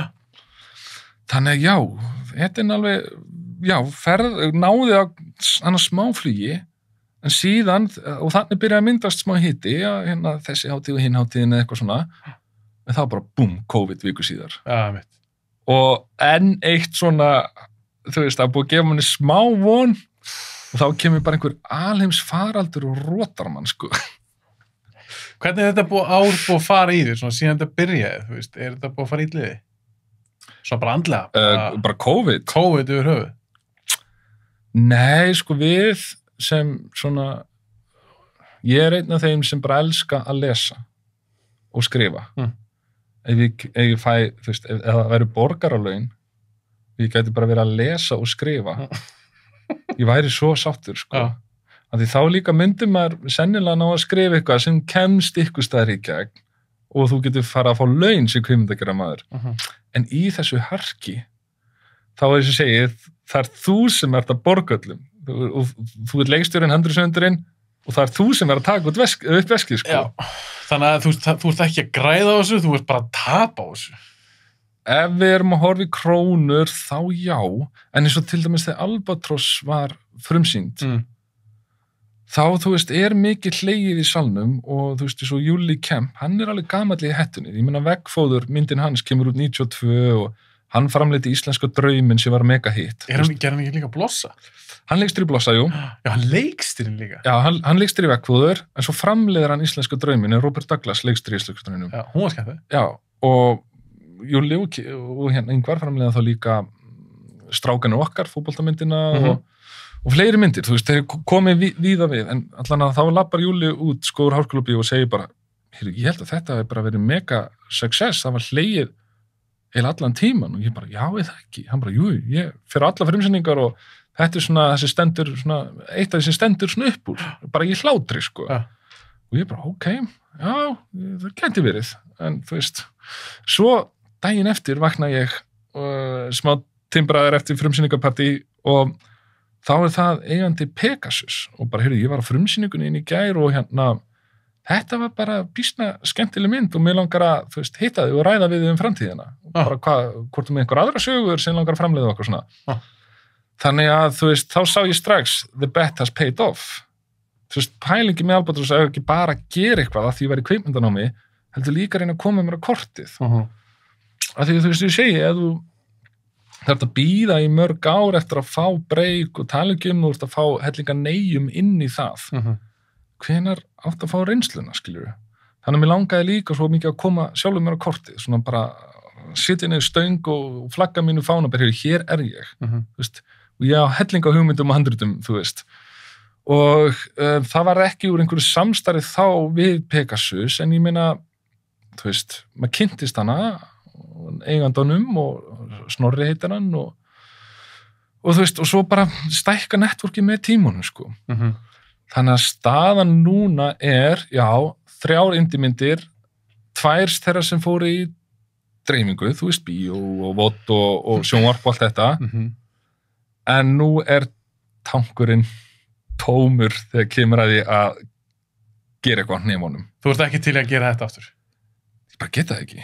Nú er ég bara komið með fasteign, ég er að gera upp annað, ég gæti náttúrulega sjálfsögðu ekki keypt mér íbúð, ég þurfti að kaupa mér yfirgefinn bóndabæ þar sem ég þurfti að gera upp allt. Maður verður ekki að leiða þessu líka. Já, þú veist, ég var og það er líka svona framkvæmdabugun, það var einhvern tíman upp á þaki að rífa, þú veist, bóndabær sem er yfirgefinn einhvern tíman á 80s og þú veist, svona við útjaðar Ísafjarðarkaupstaðar. Og það var eitthvað tíman í mig skrikaði fótur og náttúrulega næstu búin að rapa einhverja þannig marga metra og eitthvað og ég bara, af hverju get ég aldrei bara gert eins og hinnir? Af hverju gerir þetta svona Já, af hverju bara vann ég ekki áfram í bankanum? Af hverju keypti ég mér ekki bara íbúð?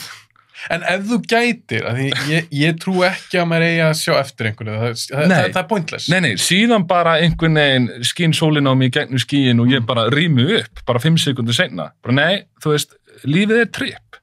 Þetta er magna tripp og þú veist, af hverju ekki að hrista upp í, gera eitthvað skemmtilegt. Því hverju taparu? Ég meina, þegar þú fer til feðraðina, þá ert að skila öllu af þér. Þú tekur ekki neitt með þér. Þannig að allt sem þú átt nú verið ekki eigur, þú er bara með það einhvern veginn í láni eða svona sérð það. Þú veist, börnin fljúga úr heiðrinu eða þú veist, bara peningar eða eitthvað, þú veist, þú ert að skila öllu af þér.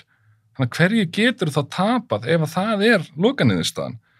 Þannig að, þú veist, ég hef alltaf verið, þú veist, þar, I got nothing to lose. Eða, þú veist, ekki nema þá bara andlegri heilsu og ég er bara orðin einhver matur á heilbrigðisstofnun, sko. En myndið þú, ef þú gætir, farið tilbaka, hefðurðu gert þetta allt öðruvísi?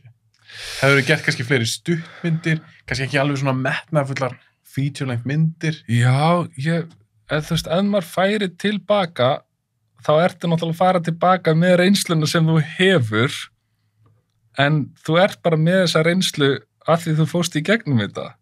Og ég ætla að umorða spurninguna, kemur eitthvað til því núna? Já. Bara einhver einstaklingur, ungur einstaklingur, og segir Snævar, mér langar svo að vera leikstjóri, langar svo að gera myndir. Já. Hvað ég að gera, þú veist, hvað með eitthvað ráð? Farið bólstýp í þetta og... Þú myndi segja það? Já. Nei, sko, ég myndi, ég er því smá svona púki, bara, fuck it, láttu vaða, kýldu á þetta. Af því að, þú veist, þá bara brennur þig á því. Og ef þú gefst upp, þá er þetta bara ekkert erindi. Nei. Ég veit ekki, er það ekki? Ég er bara að spyrja, því að ég hef aldrei gert þetta sem þú gerði til dæmis. Þetta er alveg þvílíkt hark í, ef þú tækir líka allar þessar 3 myndir, allar þessi ár. Já.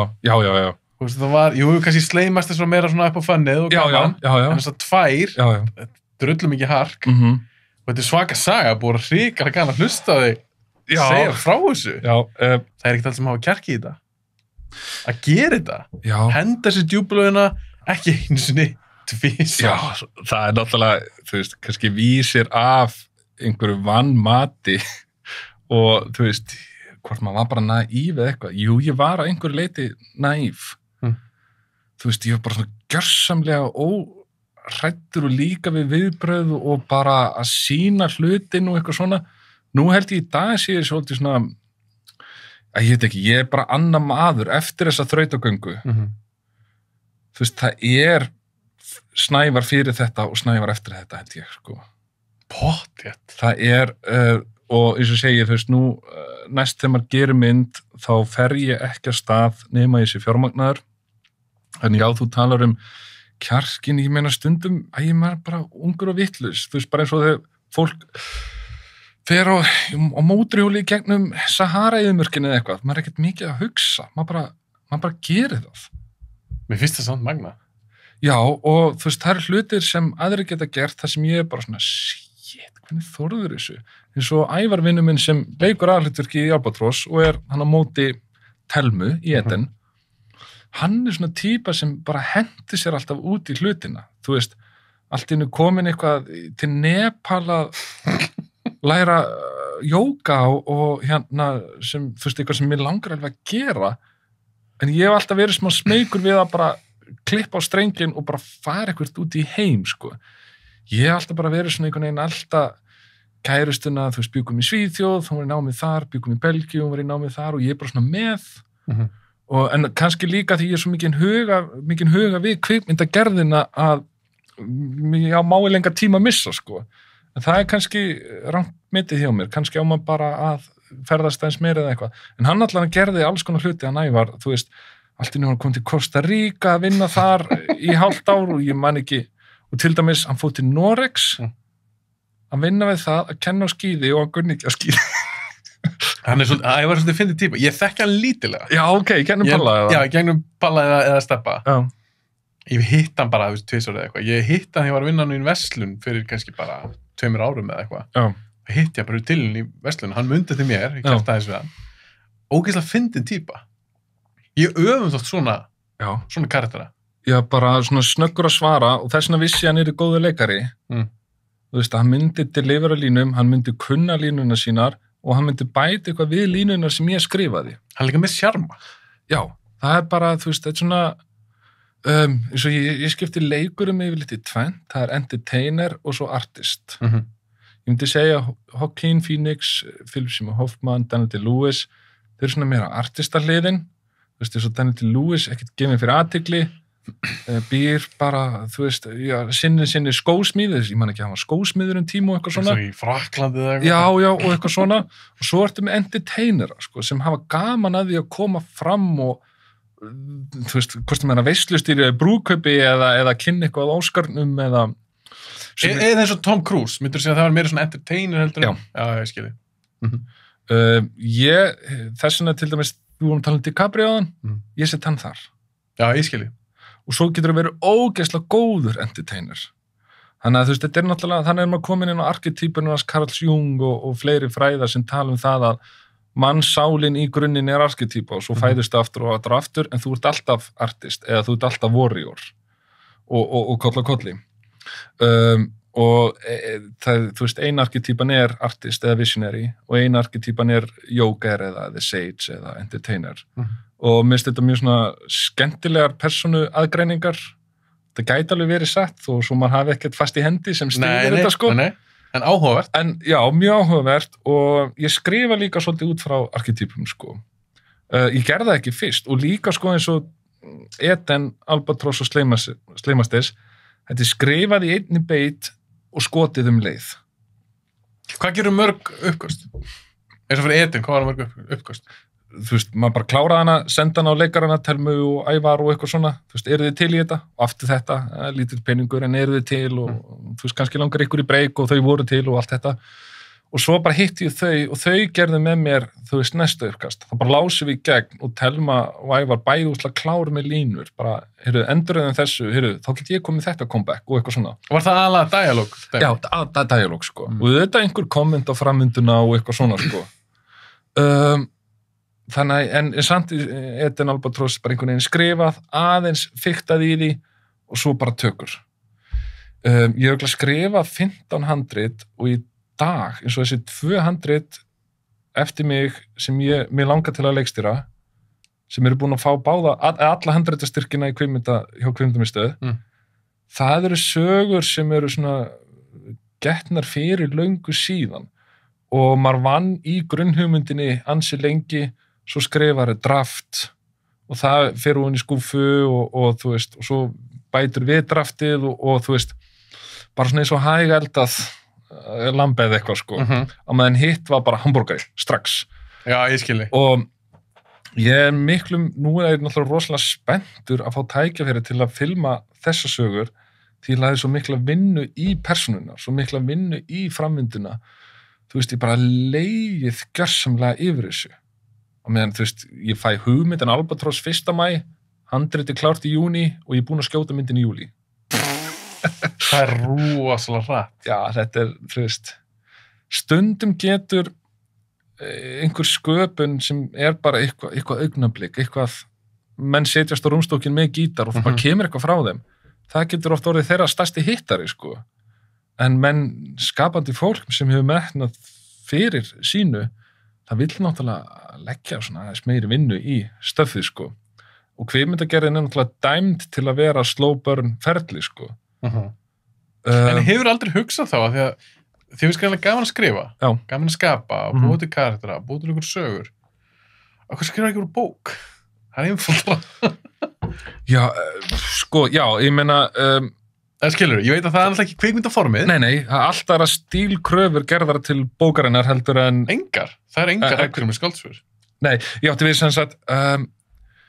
Og þú líka bara því að þá getur þú skrifað sci-fi-sögunina, það ert ekki að pæla hvað hann kostar. Einmitt. Þá ertu með enders budget. Það sem ég hef stundu hugsað með stóri sci-fi-söguna mína að því ég var komik aðdáandi að bara skrifa hana og gera mína komik-versjón af henni.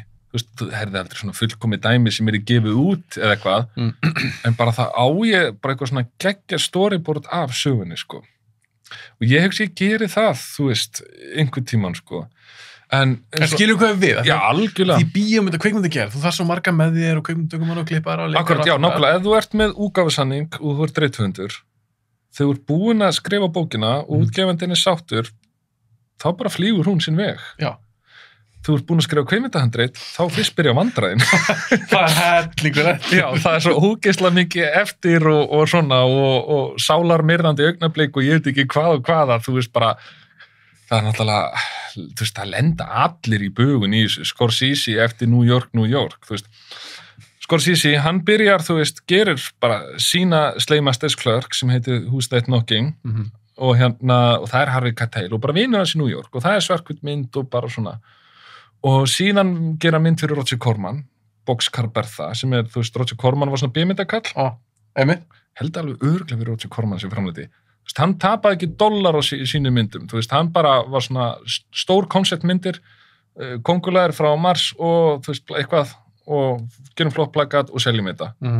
Eitt ekki neinu myndinar, en það voru þær, þú veist, ekki góðar, en hann gaf öllum séns. Hún vantaði bara alltaf einhverja leikstjóra. Þannig að Coppola og Scorsese og fleiri fá tækifæri hjá Roger Corman, sko. Og hann býr alveg til heila kynnslu, þannig að hvað myndi að gera með hennum. Svona, já. Allavega, síðan þriðja myndin hjá Scorsese Mean Streets, síðan kemur Alice myndin, okkur man ekki hvað hann heitir núna, allavega, svo kemur Taxi Driver og þá hann svona að nálgast þvertu, það komin yfir 35 og hún slær alveg svolítið í gegn. Síðan held ég fljótlega eftir það, þá gerir hann New York, myndin saxofónleikaran. Ég sá hann ekki. Hún feilar og hann, þú veist, lagði ógeðslega mikið í hana, en þrátt fyrir að hann með alla þessa reynslu og Taxi Driver Success, að hann dettur djúpt niður, sko, komin í kókain og allan pakkan, sko, og þá Robert De Niro að söða í honum að gera Raging Bull. Og Scorsese bara, nei, þú ekki íþróttir, ég ekki að fara að gera íþróttamynd, gleymd þessu. En úr verður að hann fellst á að gera hana. Og þú veist, Rocky búin að vinna Óskarinn hana 76 eða 7 og bóksmyndir, þú veist, eitthvað þing og Scorsese fellst á þetta og úr verður að mínum að þetta hans besta mynd. Þið finnst Raging Bull besta Scorsese myndi? Já, en samt, ég meina, ef einhver segir Goodfellas, þá mótmæli ég ekki. Því að þú stannist að bara koma út í smekk. Goodfellas, Raging Bull, Wolf of Wall Street, þú bara komin á level í kvikmyndagerð þar sem þetta alltaf því óafinnarlegt. Ég meina, þú ætlar að setja út á eitthvað, hann að dreipi sígaretinu þarna eða svo kveiktinn í það, þú veist. Já, eitthvað continuity. Já, þú getur fundið eitthvað svona. Það öllum myndum. Já, en á þessu leveli þá performance og allt bara masterclass, sko. En já, Raging Bull, ég meina, og þetta finnst mér svolítið áhugavert og Roger Ebert kallaði þetta bestu mynd 80s tímabilsins, að eitthvað sem Færðu svo langt? 80s... Besta 80s myndir? Það helviti marga góða þar maður. Betur en Back to the Future? Já. Nei, ég bara að spyrja. Já, jú, ég svolítið þar, sko. Ef við förum í gennum bara bestu myndir sem vinnu Óskarinn á 80s og spólum tilbaka, þá 89 Drive Mrs. Daisy. En það svo langt frá því að vera besta myndin 89. Nei, ég veit það. En þú veist, bara ef við tökum bara Óskarinn, við bara rennum í gennum hann. Manstu allt?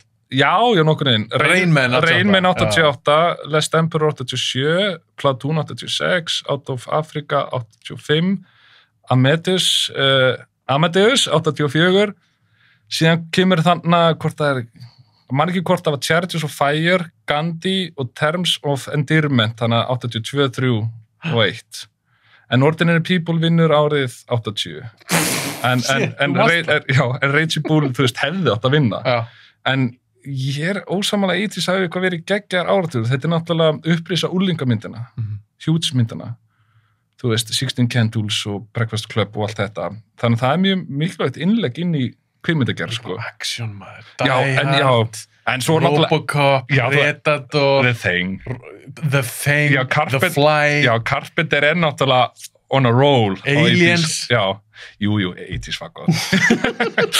En ég á því að 90s best. Ég líka, upp á sáratöðum minn. Og það náttúrulega aftur lengi býr á fyrstu gerð. Ég meina, uppáhaldsmyndir Tarantino kom út á 70s. Hvenær hann fættur?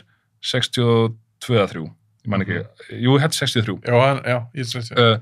Uppáhaldsmyndir Scorsese eru frá 50s. Hann fættur á 40s. Það alltaf þú 10, 12, eitthvað. Þá að koma út myndirnar sem þú elskar. En ég ætla samt að koma með svona auka rök að 90 sé góður áratugur. Það heldur út af því að þannig kvikmyndagerðin hætt sko að vera klunnalega. Því ég meina í Godfather þegar Sonny lemur gaurinn sem giftur systur hans, hann alltaf að lemja hana, bara heimilisofbeldi og Sonny kemst að því og buffar hann. Sú ofbeldi sinna smá kjánaleg. Já. Og það þú veist, það alveg ennþá eftir á 70s eitthvað svona, við alls konar, sko. Sammála. og alveg eins í 80s, en það eins og 90s og þá eru menn konni bara nú vitum við hvernig á að gera bíómynd það sem getur ekki kvartað undan einu svona tæknilega sér, sko. Já. Þá er þetta bara komið og bara, þú veist, þú horfir á Fight Club eða Matrix sem þetta píkar einhvern veginn 99 þú veist, fucking 99 maður, tilnefndar til Óskarsverðlauna það var American Beauty vinnur á það og síðan er Insider eftir Michael Mann tilnefnd Sixth Sense er tilnefnd Insider, ég held að það var 2000 Nei, 99 Ok Svo Sixth Sense ég meina hún var huge árið 99 síðan er Green Mile, hún er ógeðslega góð ennþá Green Mile endist geðveikt vel og svo svona klassísk Oscar beita Cider-House Rules en ekki tilnefndar á 99 sem kom út þetta stórkostlega ár Fight Club, Matrix Eyes Wide Shut, Three Kings Office Space, Notting Hill að fara í bíó árið 99 Crazy Shitturinn, sko þvílíkt ár, sko Já Akkur eru að fara að tala um þetta? Ég fer bara En mitt mál þegar ég byrja að tala um 90s myndir Já þá er ég all in, af því mér finnst það besta áratugurinn. Ég hef stundum rökstuð þannig, af því að ég er rosalega sammálaður, þú talar um tæknilegu hliðina.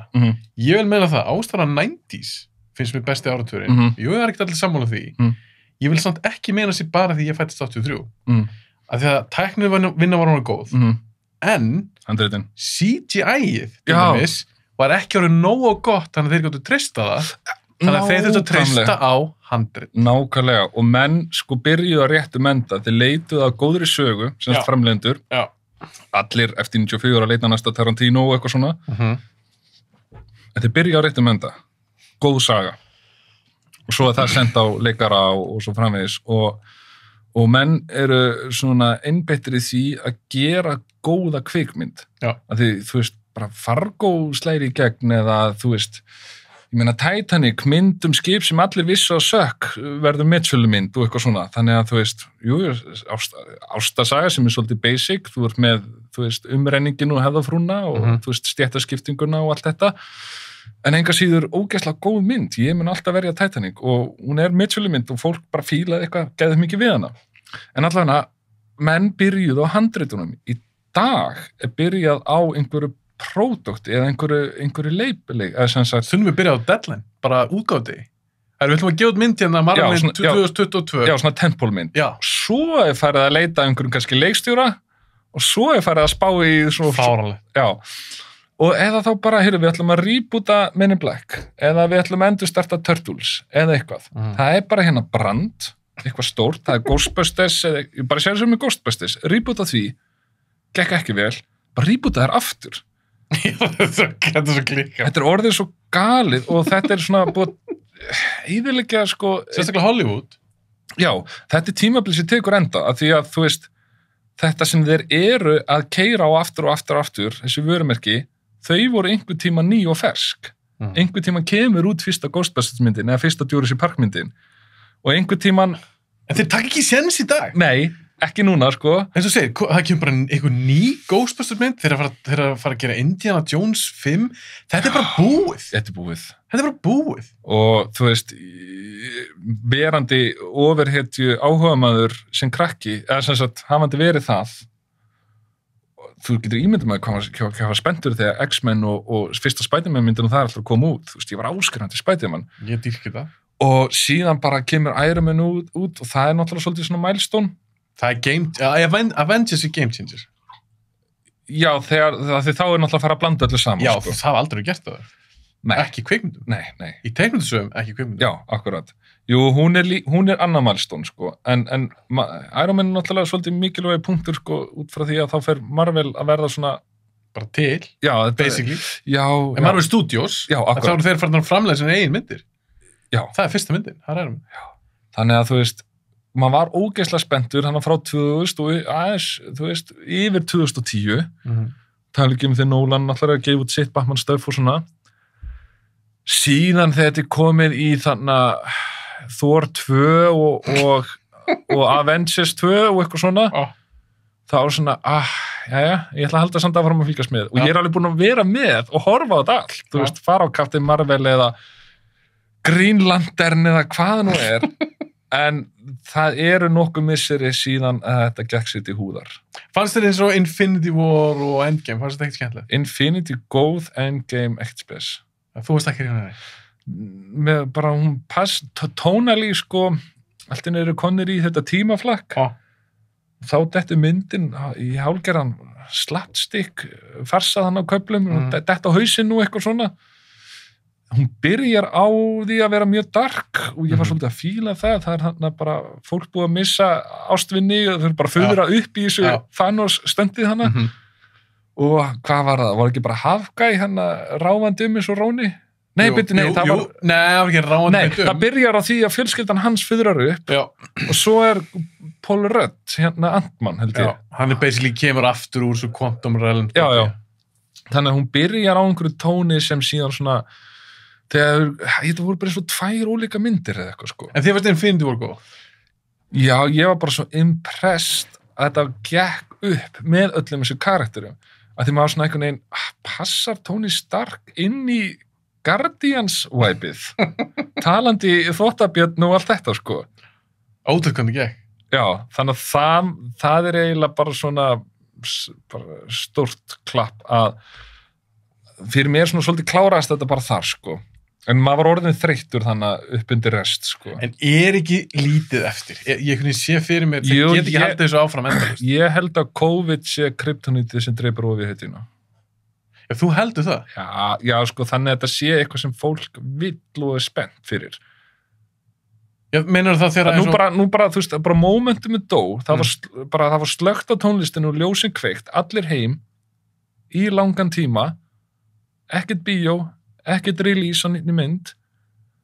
Ætlar núna að fara að koma eitthvað með Black Mamba og fólk verður spennt. Black Widow. Já, sorry, Black Widow, já. Ég er að röglega í Kill Bill hérna. Já, en eins og með Black Widow, nú stutt í hana, ég held hún að koma bara í júli. Já. Sér ekki fyrir að hún verði vinsæl?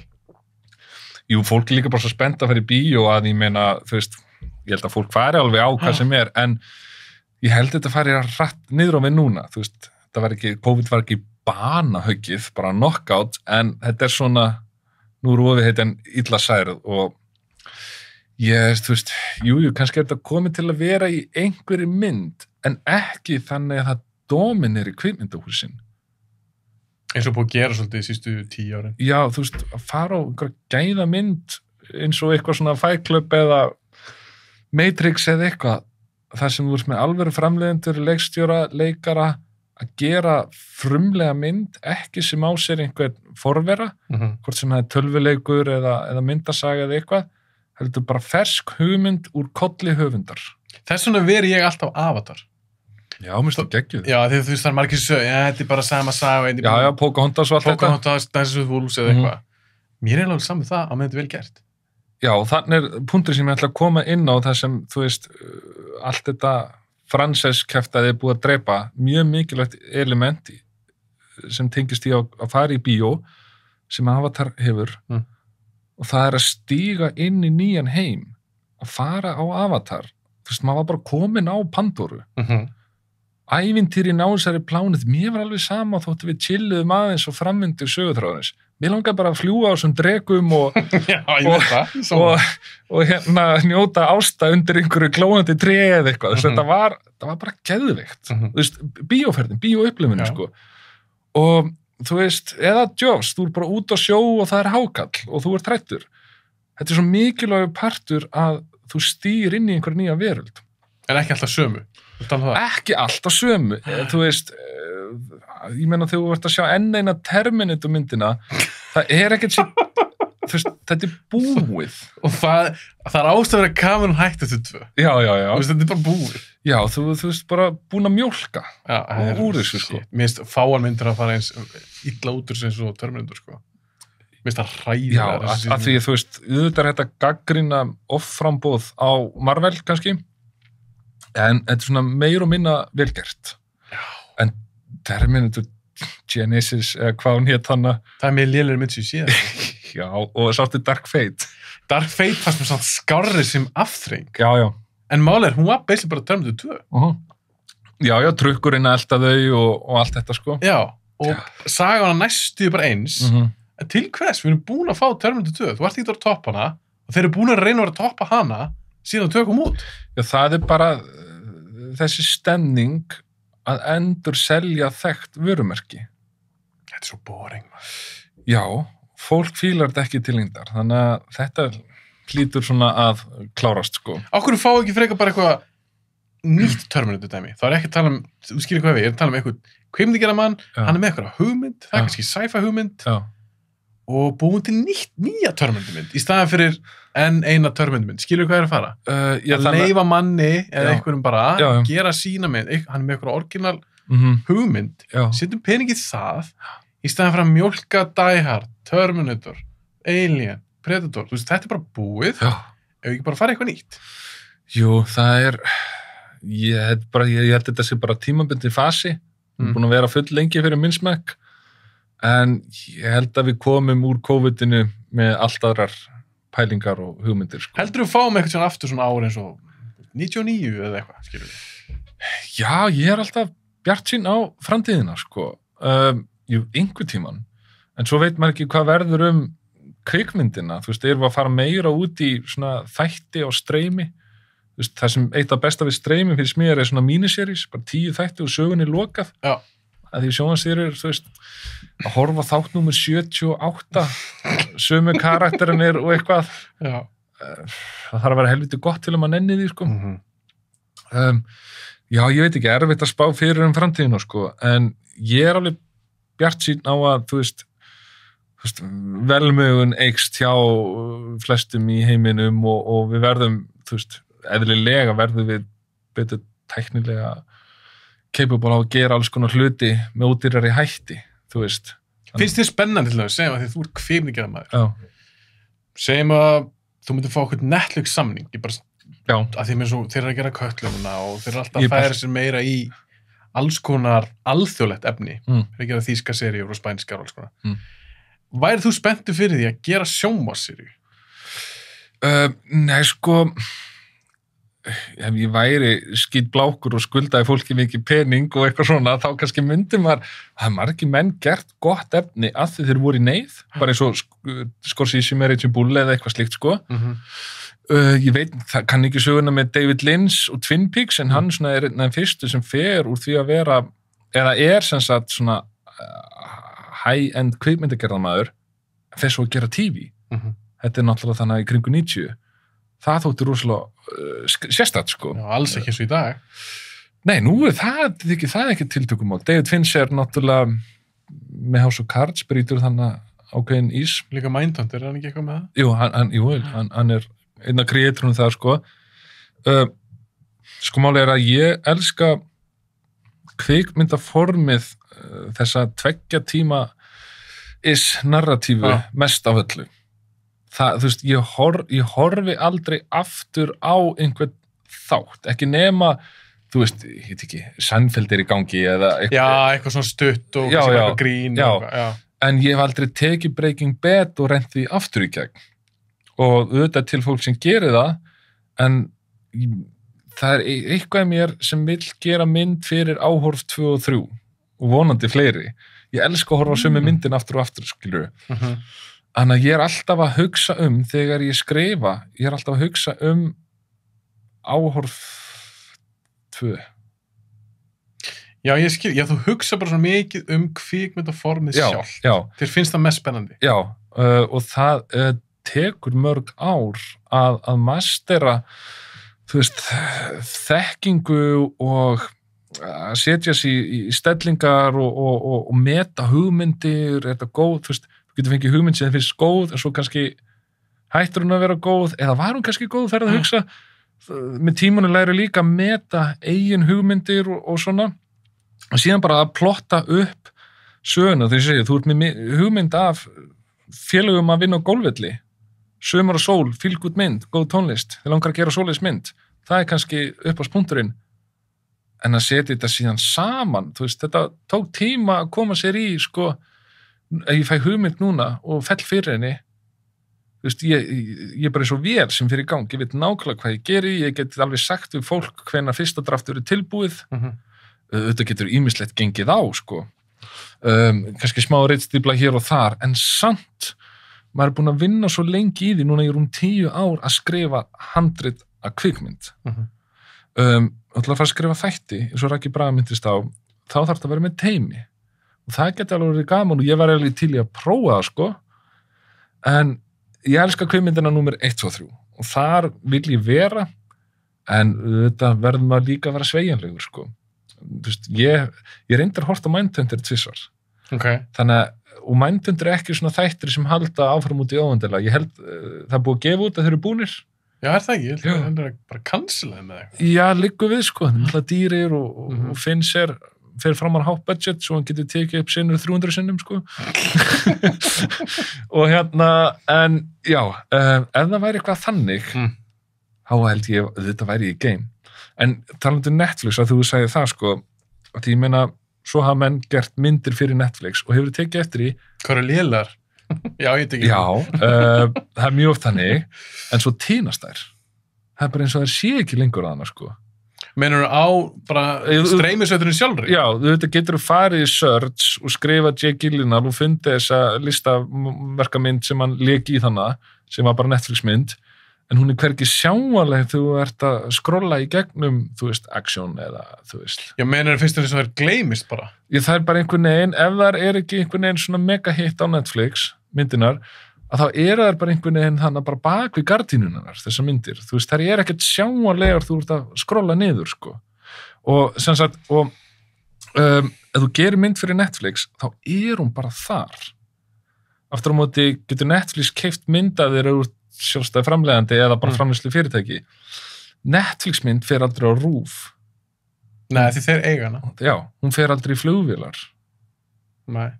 Hún bara á Netflix og það er eitthvað sem ég í smá hugsi yfir, sko. Já, ég hef aldrei hugsað þetta þannig. Já, þú myndir vilja að það væri þetta dreifinni víðar. Já.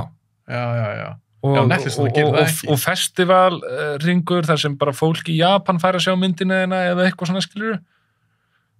Ef þú gerir mynd á Netflix, þá hún þar og þú veist, það er kannski einhver rosa banner, Irishman og eitthvað svona.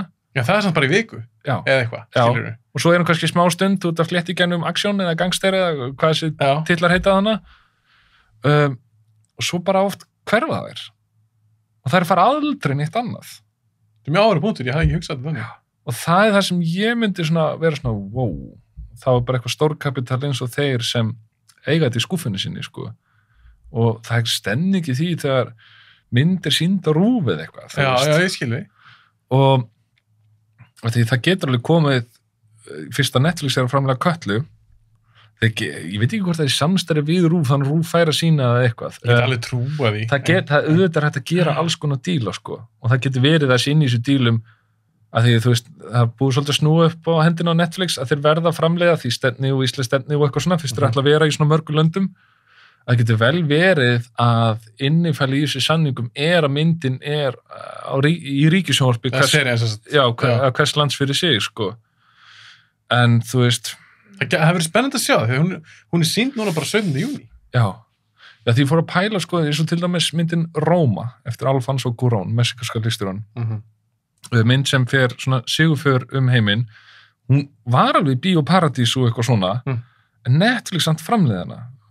Budgetið var $50 million, þannig að þú veist, það er ekkert hátt í Bandaríkjunum, en gerur honu kleift samt að gera sína persónuleg mynd. Það er Alfonso, hann gerði Gravity, sem er stór Hollywood mynd og svona, sko. Þannig að það, maður svolítið kannski heitur fyrir því að 50 milljónir er ekkert fyrir svona streymisveitu. Ekki raskat. Nei, en aftur á móti það er bara himinn og haf eins og fyrir íslenska leikstjóra. Þú veist, það er svona nokkra draumamyndir sem með í skúfinni, fullbúin handrit eða bækur sem bara getur aðalega að sapp ef maður fengið tækifærið. Og verið þeir í stöðu að einhver hefði áhuga bara, já, þið settu 15 milljónir í Róma, ég veit ég geti gert þessa mynd fyrir það. Og þeir bara, já, samþykkt. Ég veit náttúrulega ekki hvernig svona gengur fyrir sig. Nei. En þeir virðast vera svolítið svona ekki feimnir við eða pening. Þeir setja alveg sko fleiri milljónir eða milljarða í frumsami efni eða í rauninni Netflix efni sjálf. Já. Já, þetta er bara allt mjög spennandi, sko. En er þetta ekki að opna líka eitthvað svona auka aðrar dyr eða eitthvað fyrir kvikmyndagerðarmenn. Jú, þetta ég sé ekkert nema jákvætt við meiri kvikmyndaframleiðslu og meira samstarf á milli landa. Ég meina, má ekki gleyma því að við erum rosalega einangruð í okkar kvikmyndagerð. Þessar 80s gamanmyndir, Stelli Orlofu og eitthvað svona, það fór ekkert á einhvern festivalarring þannig. Nei. Og það er kannski myndin að frikka á 90s sem svona eitthvað að gera, skilur. En að öðru leyti vorum við bara ósýnileg heiminum. En núna, þú veist, þegar Íslandur eru vinsælt tökustaður og það er verið að setja meir í pening í kvikmyndagerð og nú er búið að móta einhver kvikmyndastefnu sem ég er spenntur að sjá hvort það verið fyllt eftir alveg og svona, sko. Það gæti gerst alveg bara magnaðir hlutir og ég meina Ísland Bíóland þættinir hérna á RÚV, fyrir séð á. Nei, ég ætla að taka allir í svona einu reik. Já, ég myndi gera, það eru flestir mjög ánægð með það og ég var alveg húgt á þessu þáttum. Það fer bara í gegnum söguna og sögunni ger góð skil. Það er, þú veist, það er allt tekið fyrir. Það er teknastórmyndinar, en þú veist, hann tók líka fyrir Albatross og Eden, skilur við. Og hann tók bara alls konar myndir, hann bara fer í gegnum söguna. Í 10 þáttum, mjög vel gert og ég peppast svolítið við að sjá þetta. Bara jú, við eigum okkur ágætis kvikmyndasögu og ég held að við sem bara fara að spýta í, sko.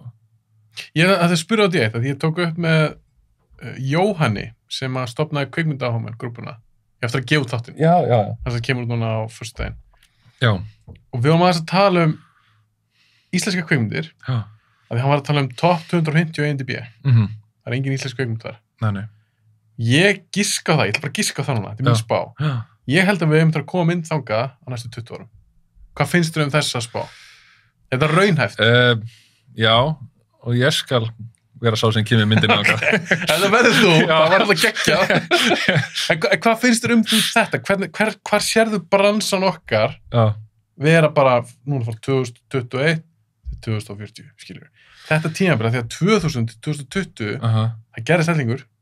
Já, og ógeðslega mikið. Þetta er tímabilið það sem, og það komið svolítið inn á þetta í þessum þáttum. 2020, þarna fara myndir að svona vinna til velun á festivalum, þú veist, Nói Albi, Nói og já, þú veist, Dagur Kári og þessi, þú veist, þessi svona 70s leikstjórar, sko. Eða svona fættir á 70s, sko. Og ég meina, þú veist, hvað var þann? 2015, þá er Grímur að vinna í Cannes með Rúta, Þrestir eftir Rúna Rúnas vinnur hellingavelunum. Þetta gerðist helling á þessum tíma þar sé að við fórum að vekja athygli. Og ég meina Baltasar, náttúrulega, fyrir að gera Hollywoodmyndir og nær lengst af okkar leikstjórum, sko. Hann gera myndir með Denzel Washington og eitthvað svona og sama hversu mikið menn fíla svona spennumyndir eða hvað, þá er náttúrulega að gera Hollywoodmyndir. Já, og með svaka budget. Já, og þannig að, þú veist, og þetta opnar dyr, þú veist, þetta er ekki, sko, leikstjóri til dæmis er ekki þó að sé ekki mikið, svona marga sneiðar af kökunni á kvikmyndasjóðu hverju ári, þú veist, bara nokkra myndir sem geta fengið styrk, að þá erum við ekki beint í samkenni þannig því að til dæmis það að Balta gengur vel úti, þá er ekkert orðið skrítið að ráða einhvern íslenska leikstjóri til að leikstjóra mynd. Þú veist, hann opnar dyr fyrir okkur hinum. Hann er ryðja brautina svolítið. Já. Og þetta stúdíó á Gufunessi, það laðar að sér stór prójekt. Og líka reyður það brautina að, þú veist, Grímur eða Dagur Kári eða, þú veist, Ísvold Duggadóttir, þú veist, Silja Hauksdóttir, að þau gera góða hluti. Þú veist, kynslóðuna sem eru fyrir ofan mig, ég lít á þær svona aðeins að tróða brautina, sko. Og að því að ég meina, við Íslendingar, við náttúrulega erum bara að búum einhver staðar norður fyrir hníf og gaffal, þú veist. Og það er merkilegt og svona fámenn þjóð er að vinna til svona margra veluna, sko. Það er ándjóks þannig, sko. En það er bara nýbyrjað þannig, sko. Og við erum mjög ung kvikmyndaþjóð, þú veist, við byrjum bara að gera kvikmyndir á 80s.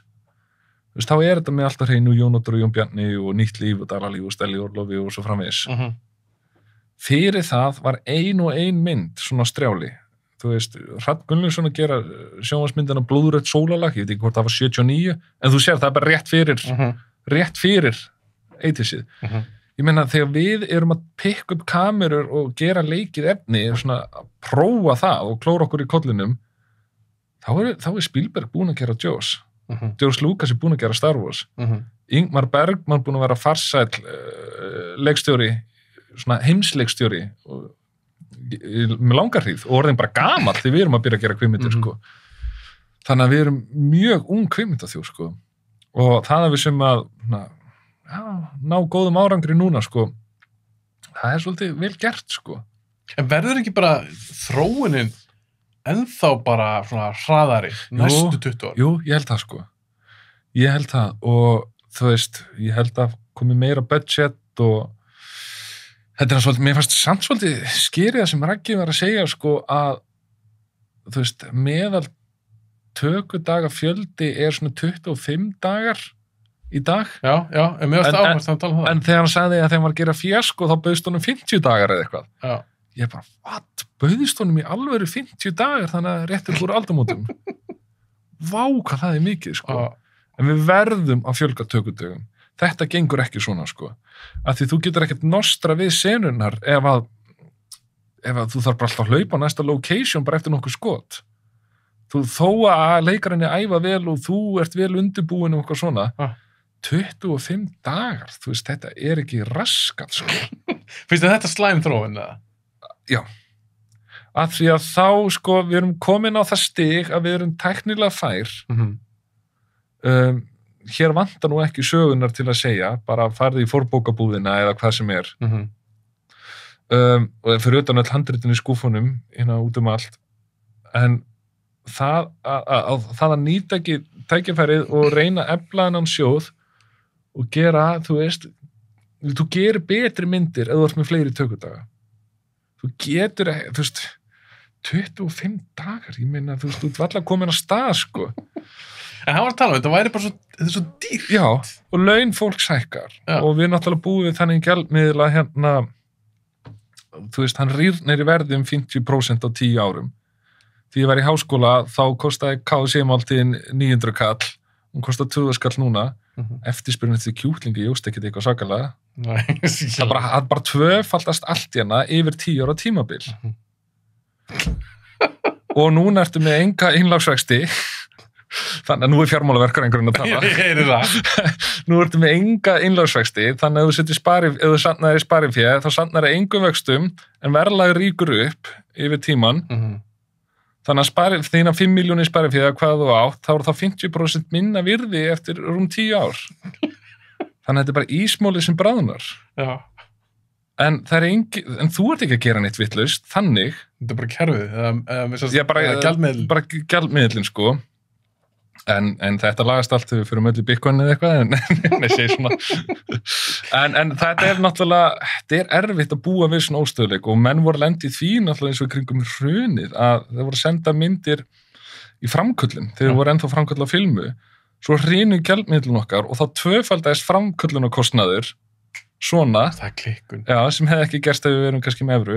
Og ég er ekki nú að tala eins og þessi pró-evrumaður og krónan sé glötuð, því hún getur nýst okkur stundum þegar í harðbakkan slær. En þú veist, þetta samt gerðist að gjaldmiðl okkar bara droppaði niður, bara var í frjálsu falli og það alltaf tvöfaldaðist allur kostnaðar sem þurfti að greiða á erlendi grundu. Og menn voru í vandræðum að geta komið myndunum sínum út, að reyna að slá einhver bankalán sem gekk illa og eitthvað svona. Þannig að umhverfið er náttúrulega ekki auðvelda okkur þetta í einhverju tilvíkum. Nei.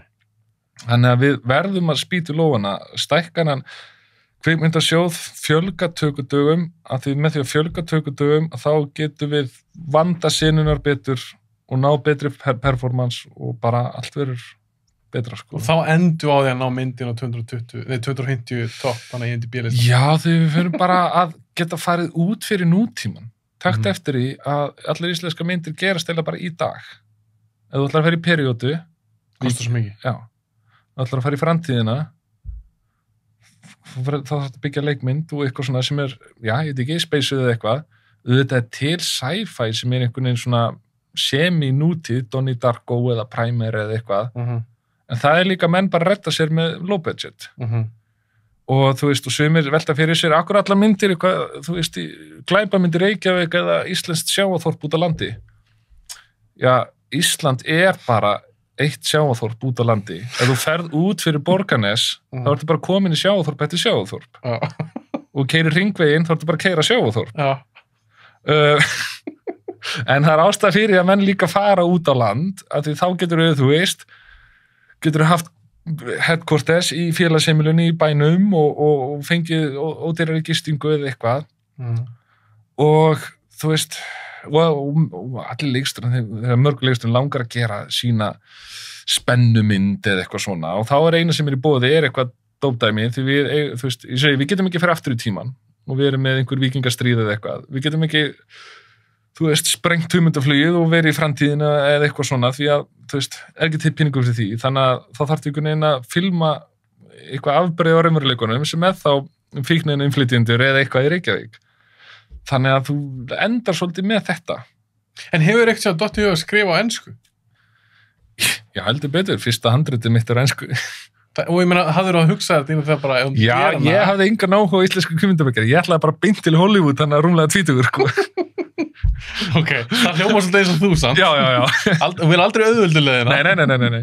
Svo bara komst ég að því að vildi enginn lesa þetta handrit, sko. Það aðeins með samkeppni. Já. En þú skilur hvað við, þú ert kannski með eitthvað með sci-fi hugmynd. Já. Og þú ert ekki að fara að fá peningana hérna heima, líklegast ekki. Væri einhver séns að reyna að koma þessu áleiðis eitthvað erlendis? Já, en það sem ég segi, þannig að áðan Snævar fyrir Eden og Snævar eftir Eden, að núna ég er miklu kjarnaðari. Þú veist, að fara í gegnum mikla erfiðleika í lífinu, það tálgar þig. Þú veist, þú kemst meira að því svona, hlutinu verða skýrari ef þú kemst í gegnum þá.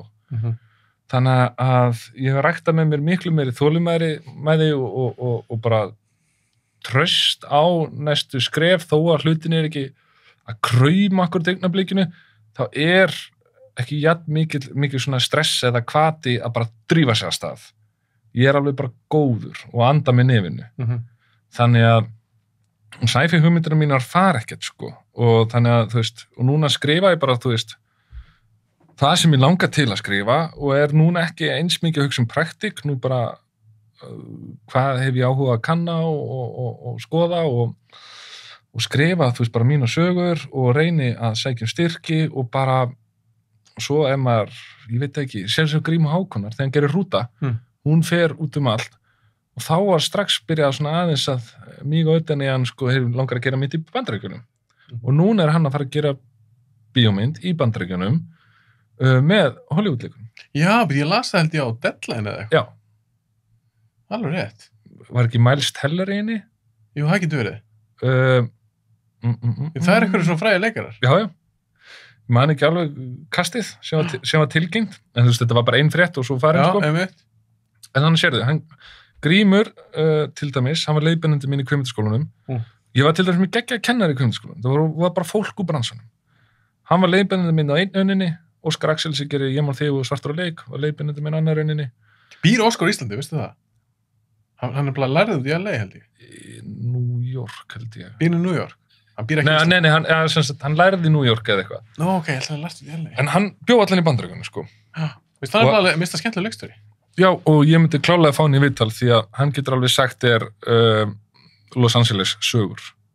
Já, ef hann býr í Íslandi? Þú veist, ég meina Weinstein-bræðinir vildu fá hann til að gera hryllingsmyndir og hann las hann yfir nokkur handrit og þú veist, og þeir, þú veist, bara, þeir sáu Svartur og leik og vildu fá hann bara og hann fer út og veit nú ekki hvernig röðin á söllu en hann til dæmis, eina af þessum vinnum til að harka einhvern pening til að borga fyrir allt klandri sem ég var búin að koma mér út í, það var einmitt að, já, ég var að vinna þá í Ég man þig.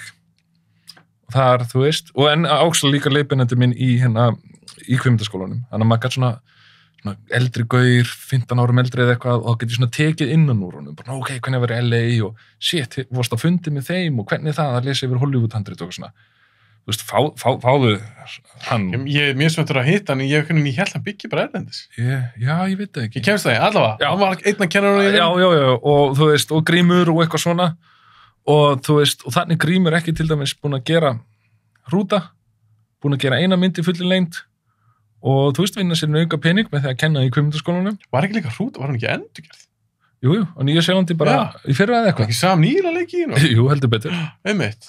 Og þú veist, og svona getur þetta gerst. Að sem sagt, hann bara gerir sína mynd. Þú veist, hann þekkir sveitalífið mjög vel. Þetta er ekki svona Reykjavíkurgæi að fara út á land og gera mynd. Grímur kemur úr sveit. Hann þekkir hvað það er að sinna bústörfum. Þannig að þessna, og fólk bara finnur það þegar mynd er authentic.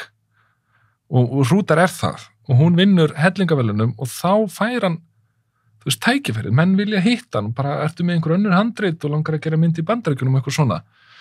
Þannig að í dag er ég ekki eins stressaður að drífa mig að gera bara eitthvað. Ertu þolinmóðari? Já, núna er ég bara meira senn. Bara treysti því að þessar sögur sem ég er búin að fá styrki fyrir og mjög góðar umsagnir, að það geti orðið á góðum myndum ef ég vanda mig.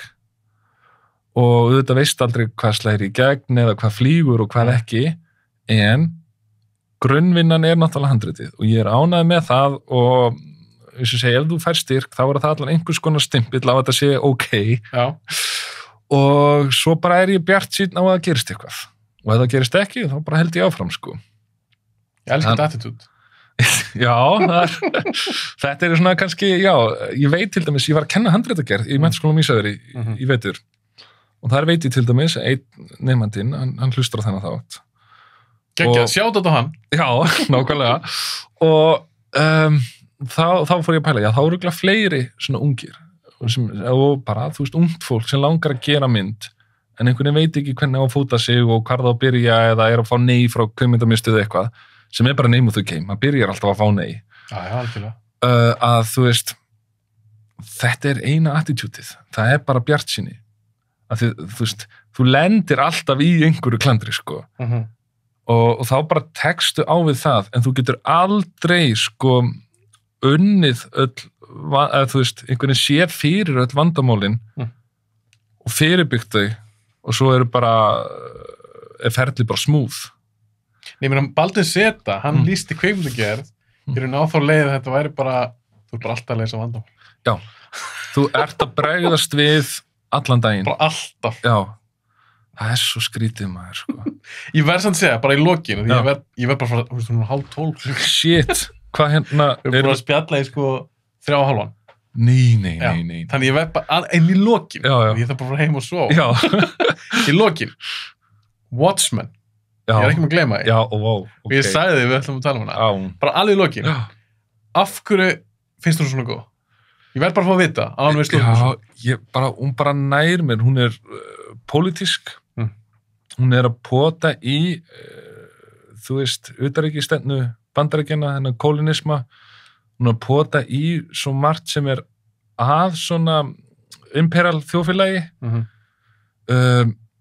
og einhvern veginn, bara fíla svo einhvern veginn, þú veist, þetta er, hún gerist aftur í fortíð, þú veist, það er seinni heimsstyrjöldin er að klárast hann í kreditintrónu og eitthvað svona, þetta er svona alternative tímalína einhver, sko, og það er þannig að Nixon að grátbíða Dr. Manhattan að, þú veist, taka þátt í Vietnam og eitthvað svona, þannig að það er Vietnamstríðana en með Watchmen.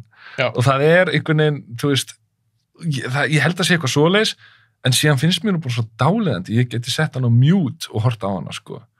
Og þannig finnst mér bara einhvern veginn, hann er rosalega mikið á tæknibreytum, alveg rosalega, en það virkar svo, ég bara gerðslega elska lúkið á þessari mynd. Er þetta besta myndin að Zack Snyder?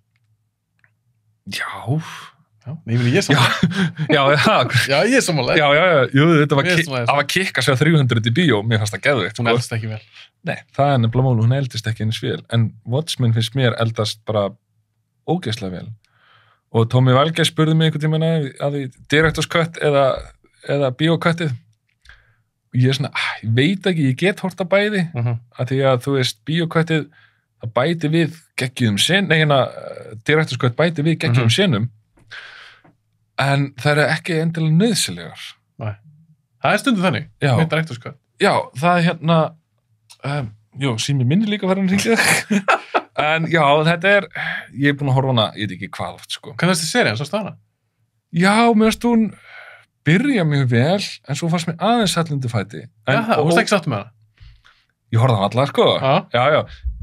Sko, ég svo mikill Dr. Manhattan maður að hann var alveg fáralegur í seríunni og það böggaði mig mest.